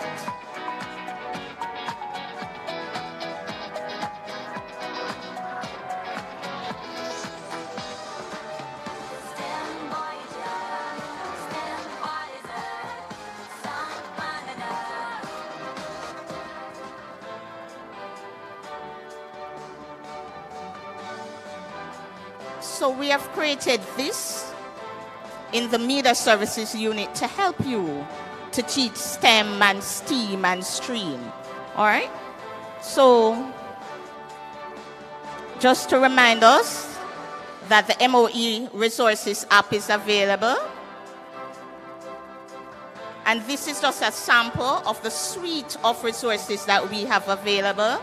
As I said, you can get more information at the MSU booth. Thank you so much, ladies and gentlemen.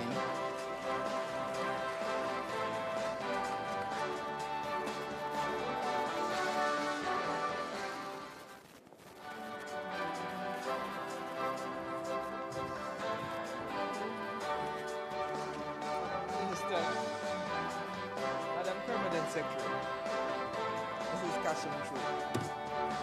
Ladies and gentlemen, good afternoon. I know, like the hippopotamus, I'm standing between your lunch, and so I have to be careful. First thing, those backbenchers, people at the back, you know, we like to sit at the back because there are some things we can do and we can't see. Those of us at the front can't see, but I can see you. So I'm asking everybody. In fact, if any of you have ever read the fine writing on the paper you get with the guide, you get with your telephone? Anybody who was ready to say, put up your hand and tell the group what you have seen on that. What have you seen? All right, let me tell you what it says. It says, this instrument has radioactive materials. You must use it judiciously. So I put away your phones and save 1 year of life. And listen to me. There are some of us who we should recognize. And if you're here, please stand up and be recognized because you have been outstanding teachers nationally. Mrs. Sewell Powell of Troy. Mrs. Sewell, give her a clap. Where is she? Mrs. Sewell Powell of Troy. Next person, Mr. Dwayne Mulgrave. Discovery Bay High. Where is he? Is he here today? Miss Cheryl Grant. of Anchovy Primary. And that's for 2022. These were outstanding teachers. Now 2023. Mr. Simpson. Mr. Simpson, where are you? Belmont Academy, principal. Principal of the year, and it's still raining. Miss Esther Lewis, Free Hill.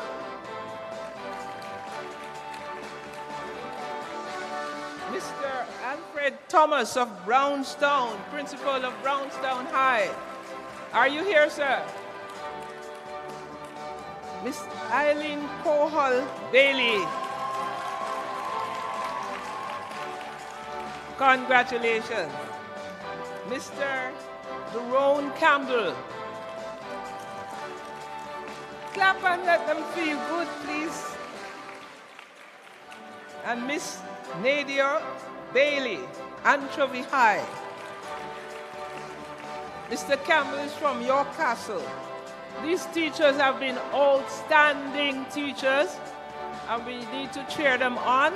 And I hope that next year, anybody who stands here will be able to list more of Region 3 and Region 4 outstanding teachers. Proud of you. Now, when I took this job, I spoke at a JTA meeting 2009, and I promised the teachers then that with God's help, I would move the profession to the cutting edge. Global cutting edge.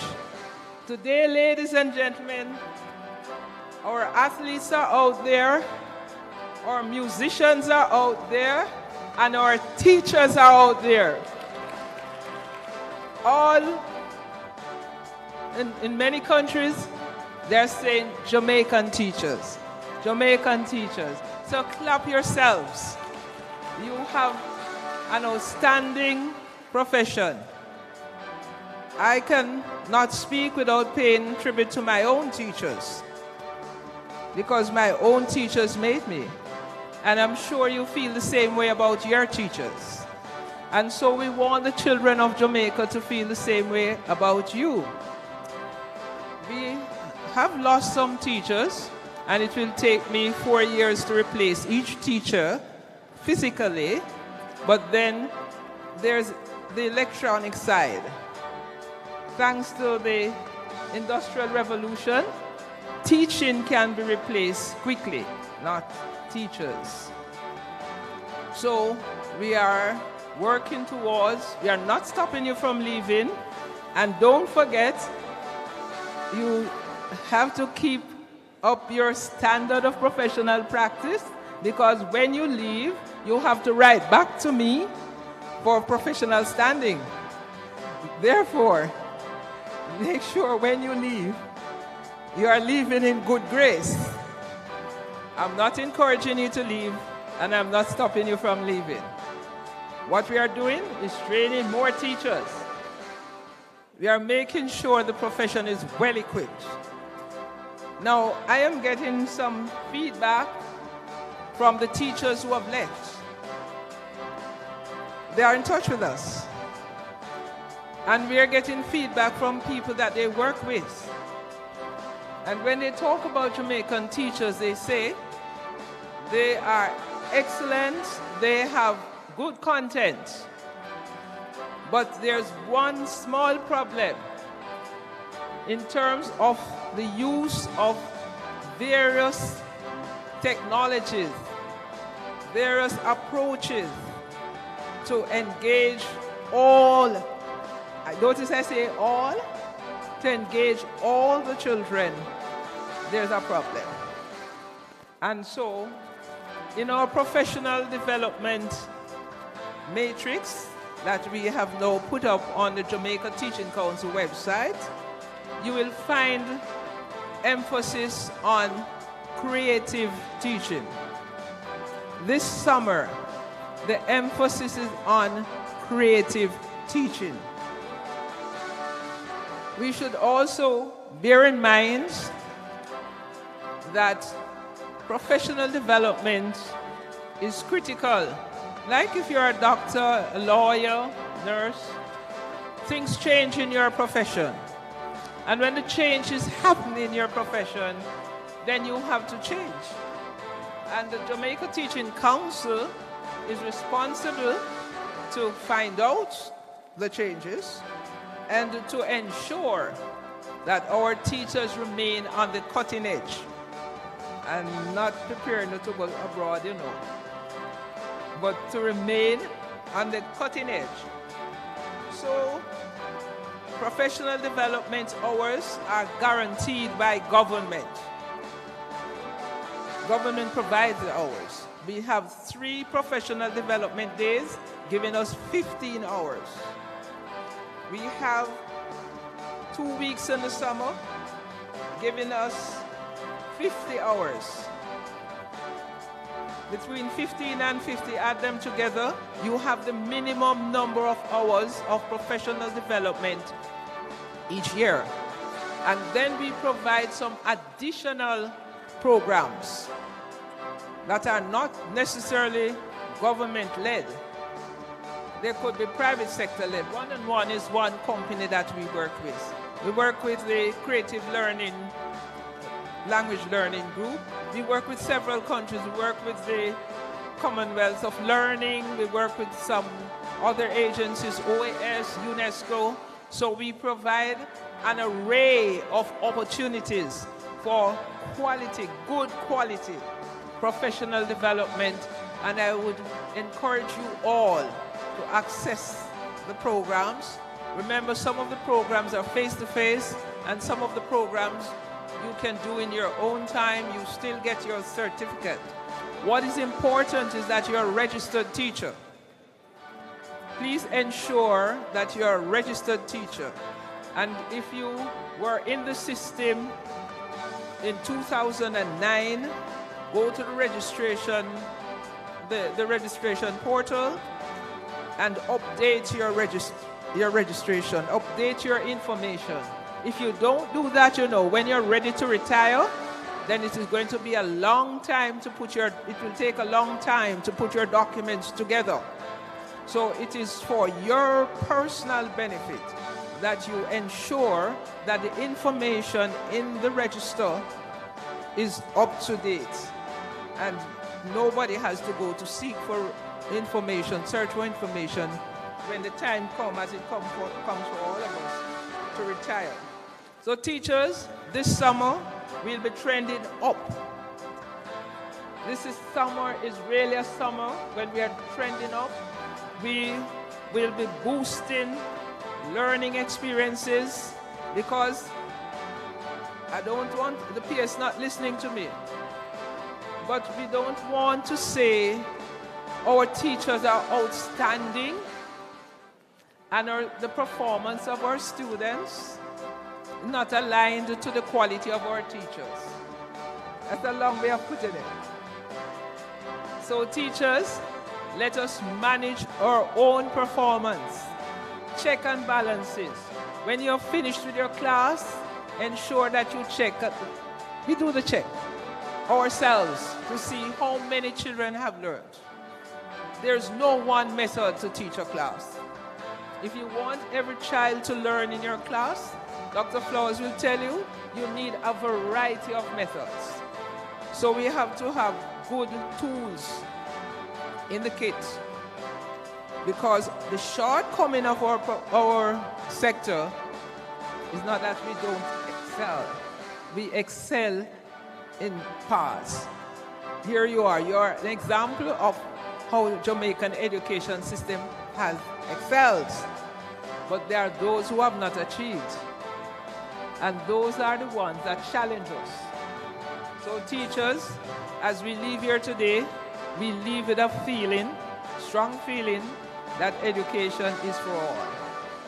And transformation means we are teaching all. It means every child in my class will learn. 2% out of 100 is 2% of achievement, is not a failure. We have to take the failure out of our system and talk about achievements. If we don't, then they will really fail. And the scammer has failed, but certainly not with your accounts. So let us not continue to produce failures. We are going to produce successful students, and your professional development this summer is going to focus on successful practice for all. Enjoy your lunch.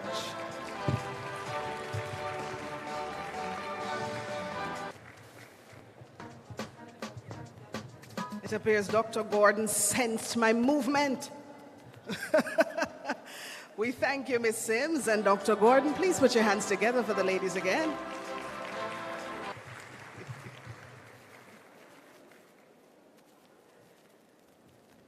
And of course, we have a launch that is going to take place at this time. Ooh, yippee, launch. Somebody say yippee. So we invited this time Miss Ruth Ann Carr, Director of Communications, and she will be launching How We Trend.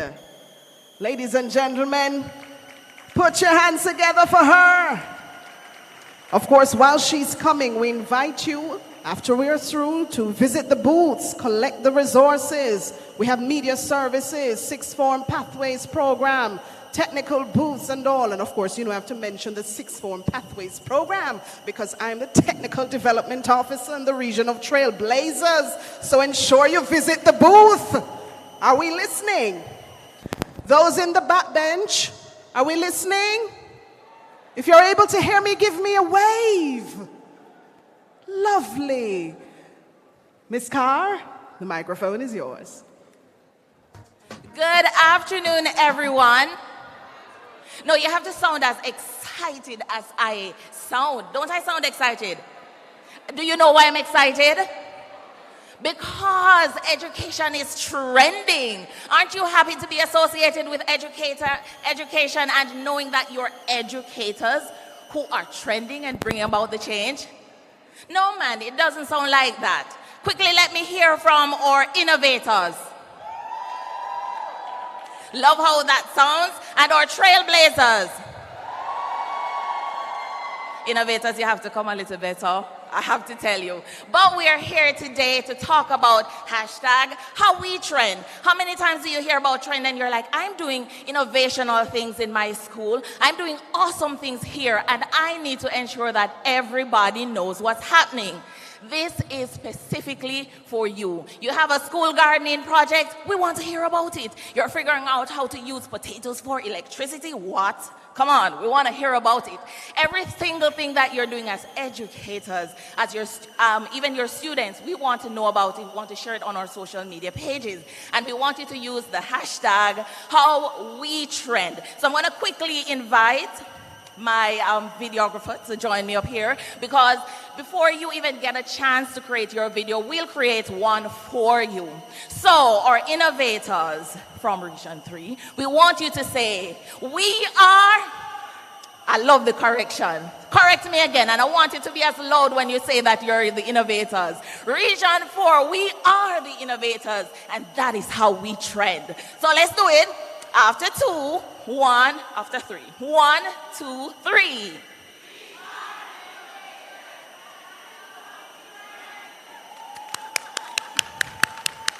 Good job. Our trailblazers, are you ready? Come on. Do I have to tell you what to say, or do you know already? You don't need me? So let me count it off, and let's go. 1, 2, 3.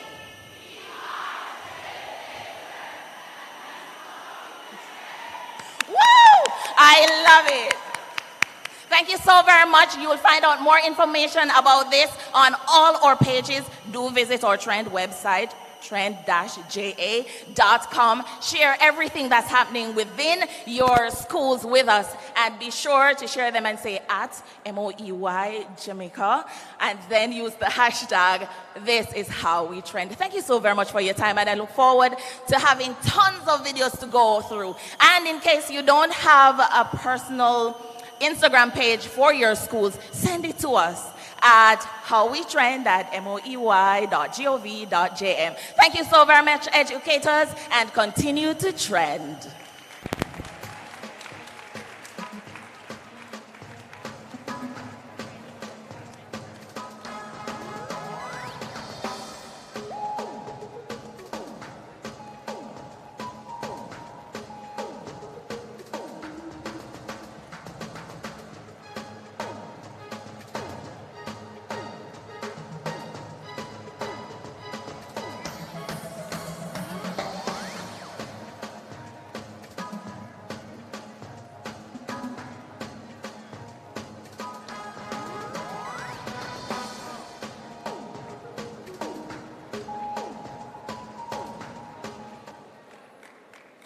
Put your hands together again. This is how we trend.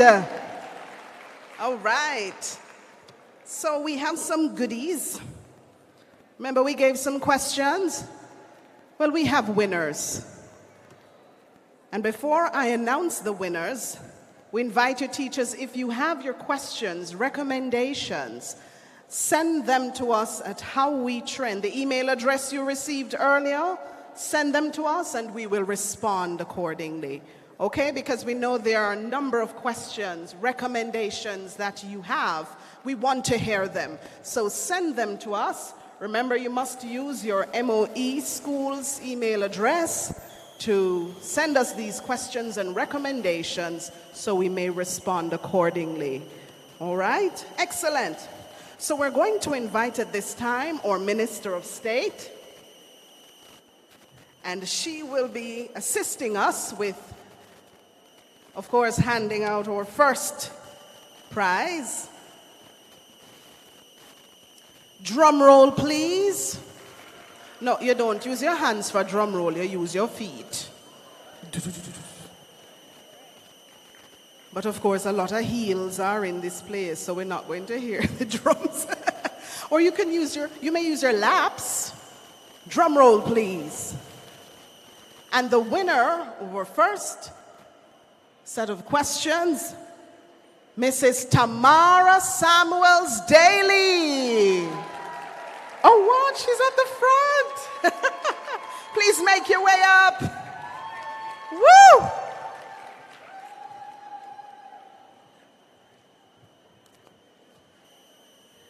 I don't want to get caught in the picture, you see.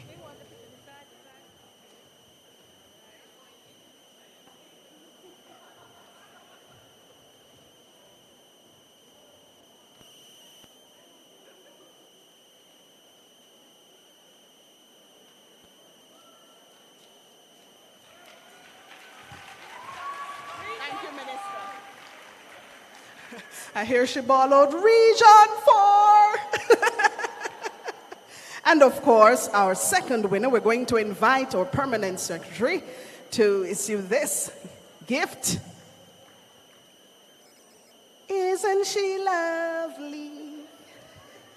Isn't she wonderful? Isn't she pretty? Love it, love it.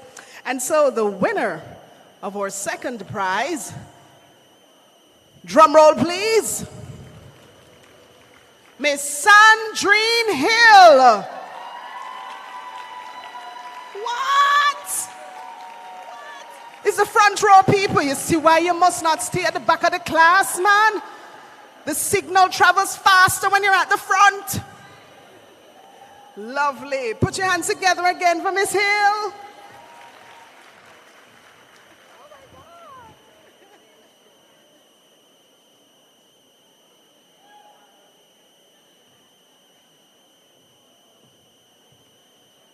And P.S., we don't want you to leave because we know you have a powerful charge for us all. Ladies and gentlemen, please make welcome our vivacious permanent secretary.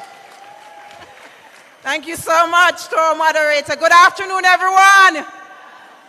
Good afternoon to my trailblazers. Good afternoon to my innovators. It is really my joy to come in and to see my teachers. We have been dreaming of this moment. You know how we lead education. From the central ministry, we don't get a chance to interact with you. We talk a lot to our principals, right? And now under transformation, it is different. It is time to talk with you. That's why we are trending. I'm so happy as well to see my colleagues on the platform because we were all like you. I started out 24 years ago as a young teacher, sitting in an audience similar to this, and was inspired by persons working in the Ministry of Education. And I said, I'd love to do that one day. And here we are. So we are here as inspiration for you, and we are here as evidence that we are doing the work, and it is being done by people who understand the ground up. It is not a top-down transformation. So I want all my educators behind me just to stand. These are all teachers. Stand up. And I know my minister is a legal luminary, but the teacher made the luminary, right? So Minister Smith, hush. You're not in the best profession. We do apologize. But we celebrate her nonetheless because we created her. We are the nation builders. We are the social entrepreneurs. Just in case you didn't realize, we are the magic in the moment. We make the difference in our lives of our children. Nobody else. You check the research. We talk about the leadership. Yes, we know the value of the leadership, but in your own right, you are a leader. You are leading that classroom. And I remember as a young teacher in the college, I was told that the banks used to come after our teachers because when we leave, you are already leaders in your own right, and you can lead in the banks and you can lead in the insurance companies. You are an instructional leader in your own right. You are an instructional expert. You are not ordinary. You're not dibby-dibby. You're not normal. And so on the transformation, we are going to be having conversations like this. We are coming to you. We want to hear how you trend because we know you have a lot to offer our boys and girls. And so this morning today is designed to talk to you about what we have been doing. And my team members have said it.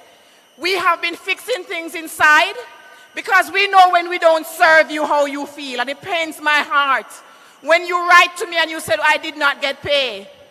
It pains my heart when I hear you say you don't have the resources to teach. And we are bringing it into focus today. If it's one thing we gained from the pandemic, and I must say, I led as CEO throughout the pandemic. It was the hardest 4 years of my career. But one thing I can talk about is the gains from the pandemic.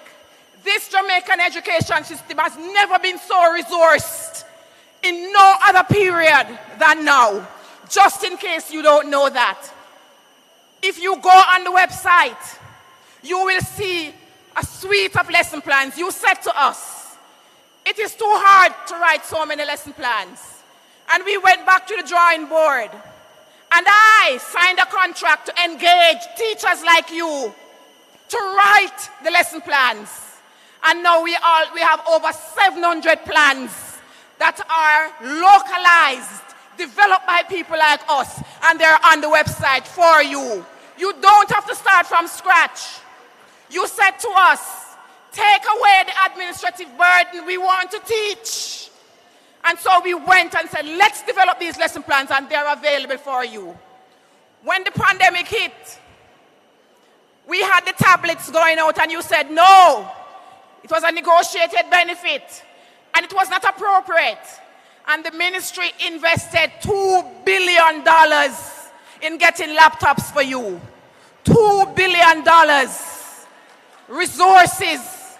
We're not starting from a place of lack. We are going to make the best of what we have. Is it sufficient? No. But we are not starting from ground zero.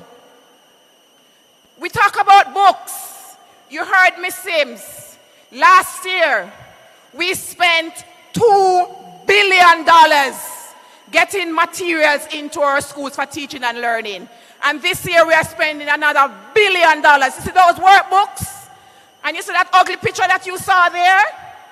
We put it there because we want you to understand that it's a lot of money that we are investing. So, your principals get some money to run the daily operations, but some things are centralized.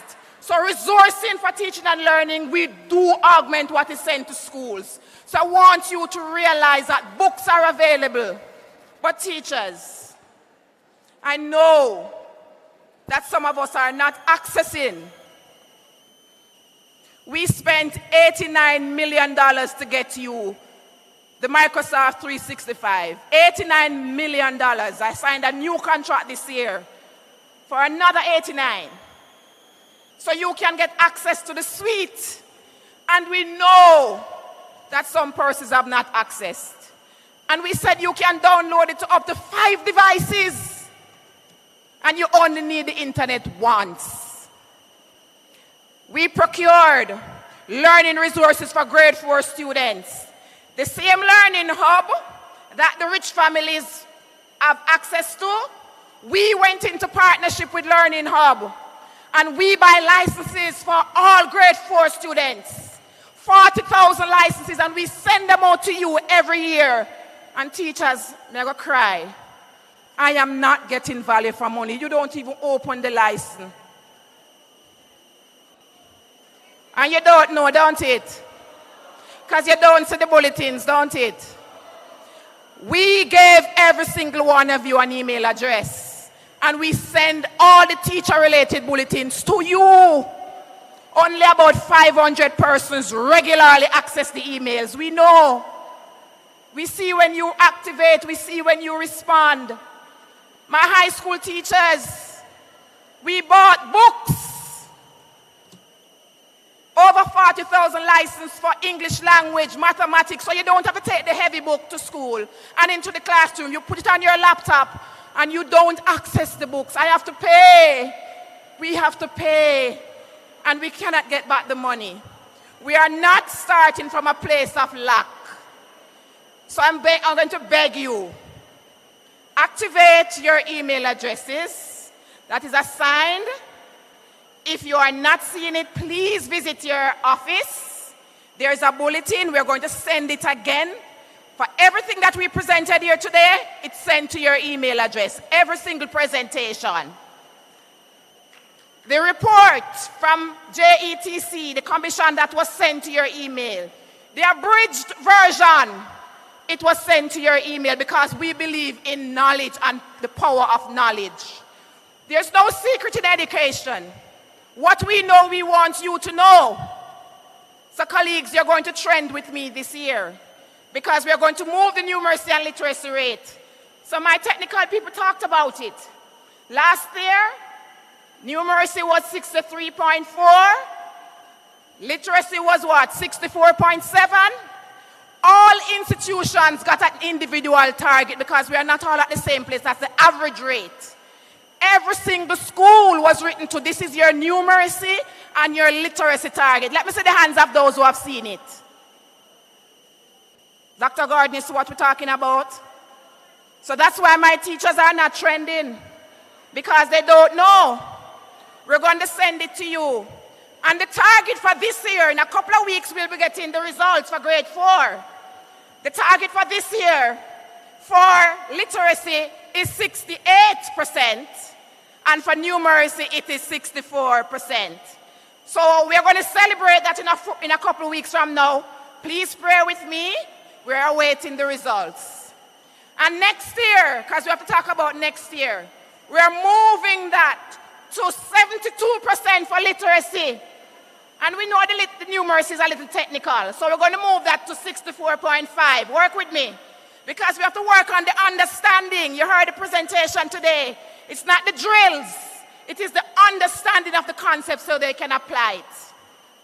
We went into STEM STEAM pilot this year. We spent $50 million creating access to a 21st century STEM platform that is used across the United States. Some of you started well. We started with 42 schools, only 33 schools continued. We still had to pay. We cannot waste the resources, colleagues. We are investing in a lot. This year, we're going to do some things differently.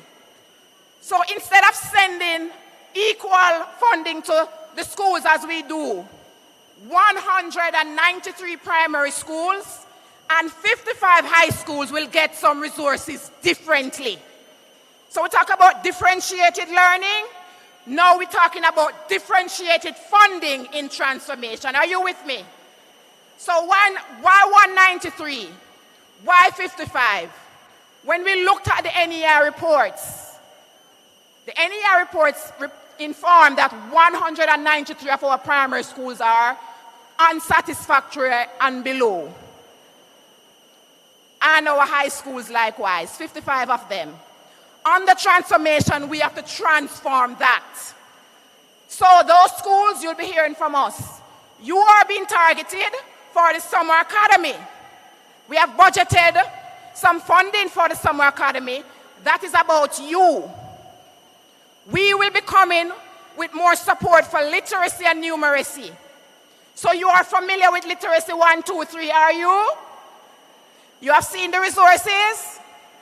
We invested $20 million in printing those books so you can get them on the cards last year, and we're going to do that again. So we're coming with literacy 1, 2, 3. We're coming with literacy 4, 5, 6. So the upper primary will be supporting you. You already are familiar with the CLBL program. Some of you are on that. We're coming back with that. Some of you are familiar with the LEAP program in our high schools. We're going to scale that. All of these are literacy interventions currently in place. We're going to scale that to support what you're doing because we're all teachers of literacy. So that's what we're talking about when we say trending. It's not the same education system.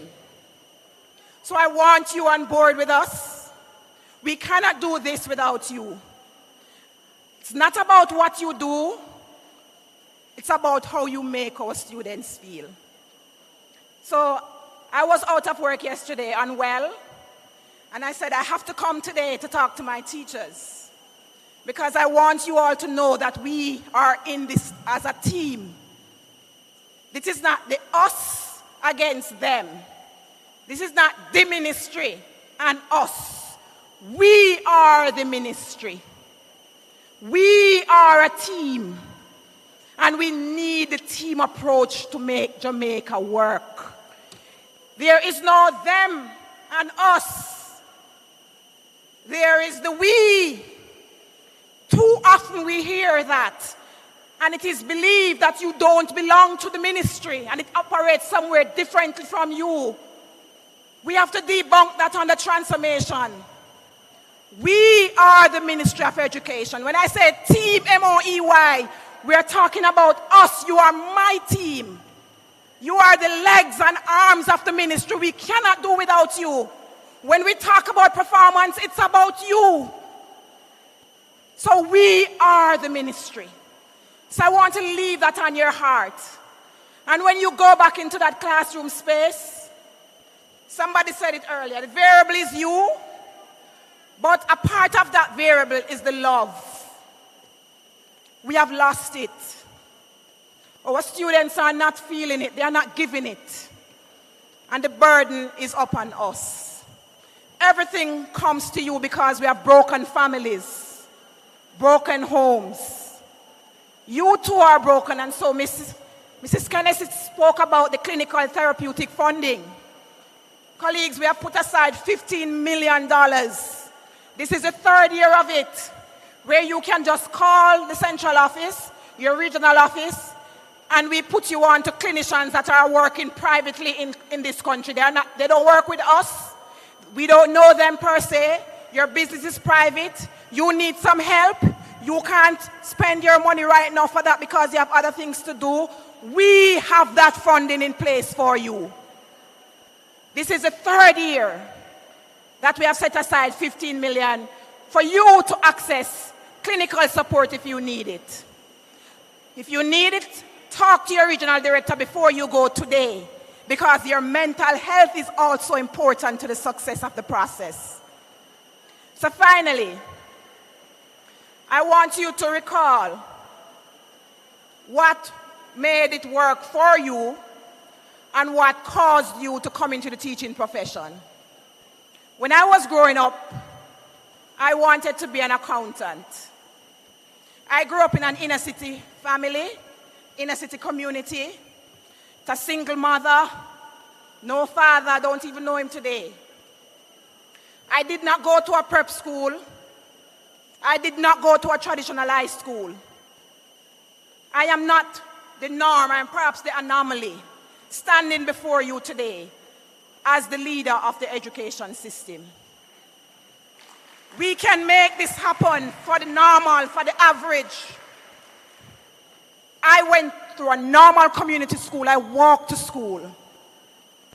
But I'm going to tell you what made the difference for me. It wasn't my home. We had conflicts every day. We had community feuds every day. There were gunshots every day, almost every day. We had to be fighting for our lives to survive. There were many days that we never had food on the table, my sister and I.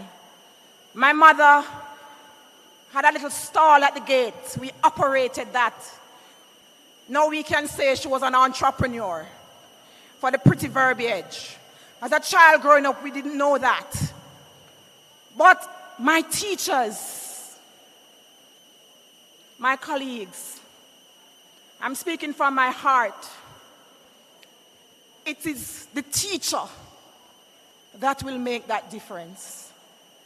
It wasn't my primary school, I must say. But when I transitioned to high school, I went to Trenchtown Comprehensive High School. I didn't get the common entrance. I'm talking my story because I want you to understand that every child has an opportunity to excel regardless of where they are starting from.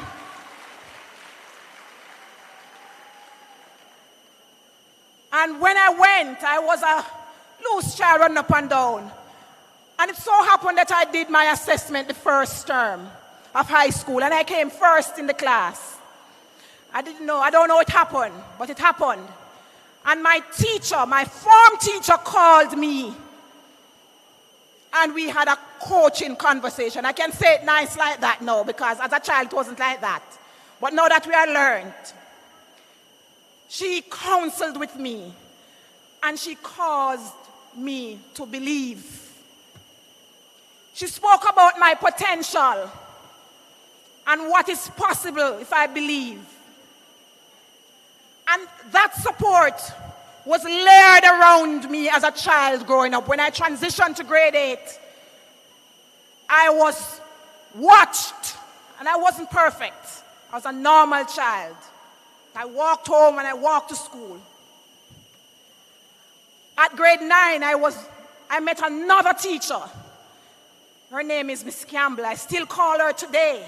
She's still in my life. For every big moment in my life, I call her before I make any decision. That's the value of a teacher.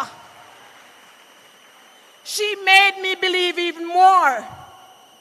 As a little girl, she called me one day and said, there's an essay competition from the Electoral Commission and I want you to enter. I said, me? And she said, yes, you. And she worked with me. And I did not win the competition, but I was mentioned as an honorable mention. And I came on TV. 16 years old, walking across the screen. And it was a big thing in my community. So right there and then I was set up. Because now I cannot fail. And so I had my community around me. Because there was no other hope, no other inspiration. And I had my school around me. This is an inner city community, and this is an inner city school, a comprehensive high school. And we say it is ordinary. But my teachers were behind me. I remember one day, my principal called me. I did not do well in my exam that year. I came first, but my average went down. And I was called. And I was scolded. I did not understand that there was so much hope invested in me. And so I was given a good lashing that day in my principal's office. And I had to get back on track. Now, my mother did not buy any books for me. We never had it. But I was And I'm still the eldest of the 2 children. So as the older of the 2, she added me to her bank account. And I'm telling this story. It was a disobedient story, but it worked in my favor. Now I wanted my book for the teacher who I loved. I wanted to have my tools for that class because I wanted to impress Miss Campbell so much. And my mother refused to buy me my book. And I took the bank book and I went downtown and I withdrew the $500. I have all the receipt today. And I kept that receipt. I went to class and I was happy in Miss Campbell's class. I was doing well and I had my book. But the day came that my mother found out. And I thought that if I showed her how I spent the money, she would be proud of me. I got a good whopping. But it was satisfying because Miss Campbell was there with me. And guess what?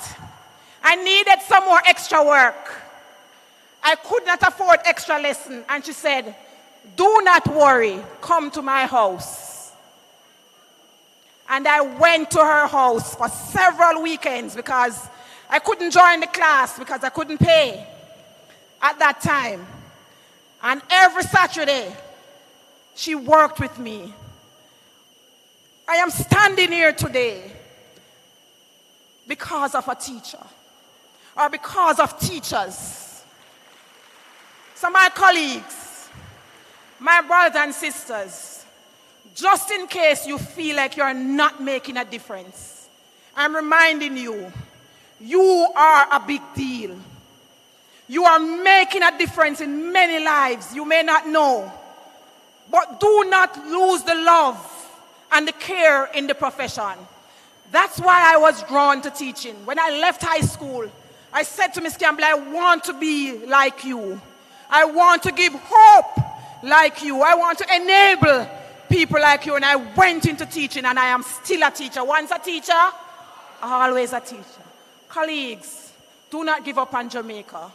In your small corner, you are that transformer. In that small corner, you are the difference maker. In that small corner, you are the nation builder. In that small corner, you are the social entrepreneur. You make and you design and you gauge and you support and you enable lives. We stand on your shoulders. You are a big deal. And that's how you trend. If people ask you what you do, tell them you are nation builders. Tell them you trend. You are transforming lives for national development. That's what we do. We make the difference. And I have no problem talking about my antecedents. It has made me stronger. Because it's not about where you are from. It's where you are going. It's not about what has happened to you. It's about the choices you make. Can we choose to love today? Can we choose to be that difference maker? Jamaica is relying on you. That's how we trend. Thank you very much, my teachers. We love and appreciate you. God bless you. Let's go forth and trend with love. Let's make a difference in our small corner. We can do it. That's how we trend. Bless you.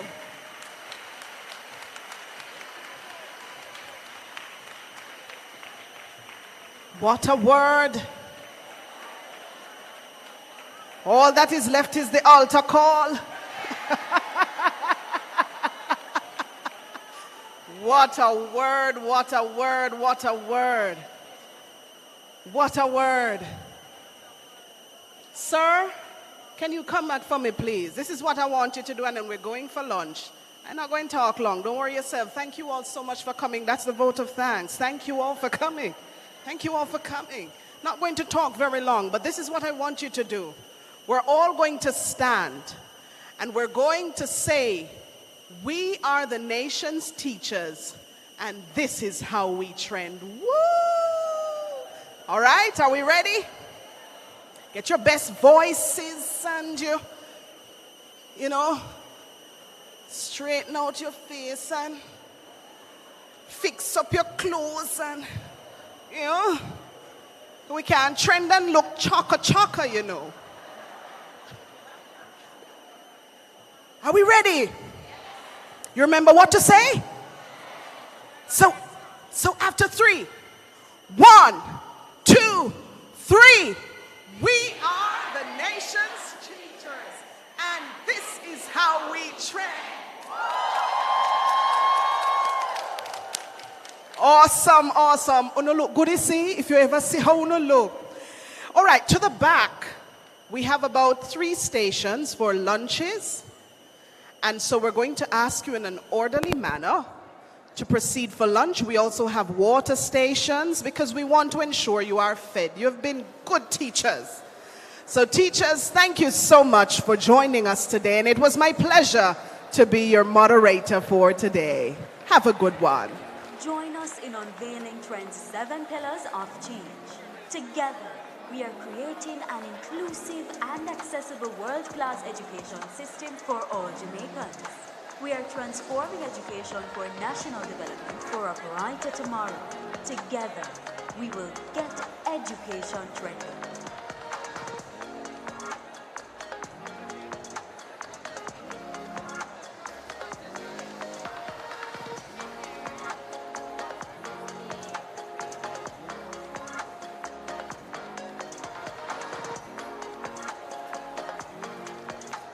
Watch the trend, pick up the trend. This are the trend, the all the youths them. Watch the trend, pick up the trend. TREND. Today marks a historic moment as we unveil the Transforming Education for National Development, or TREND campaign. TREND is our long-term plan to reshape education in Jamaica by 2030, creating an inclusive world-class system. It's centered on the 7 pillars of change. Number 1, governance. Number 2, early childhood education. Number 3, teaching, curriculum, and teacher training. Number 4, the tertiary sector. Number 5, technical and vocational education and training. Number 6, infrastructure and technology.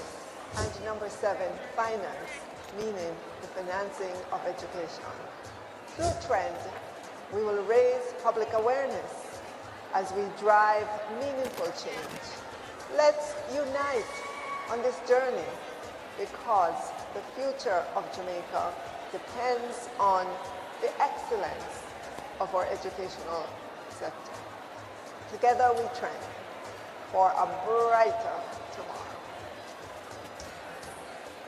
Watch the trend, pick up the trend. Check 1. This are the trend, the all the youths them. Watch the trend, Check 1. pick up the trend. TREND.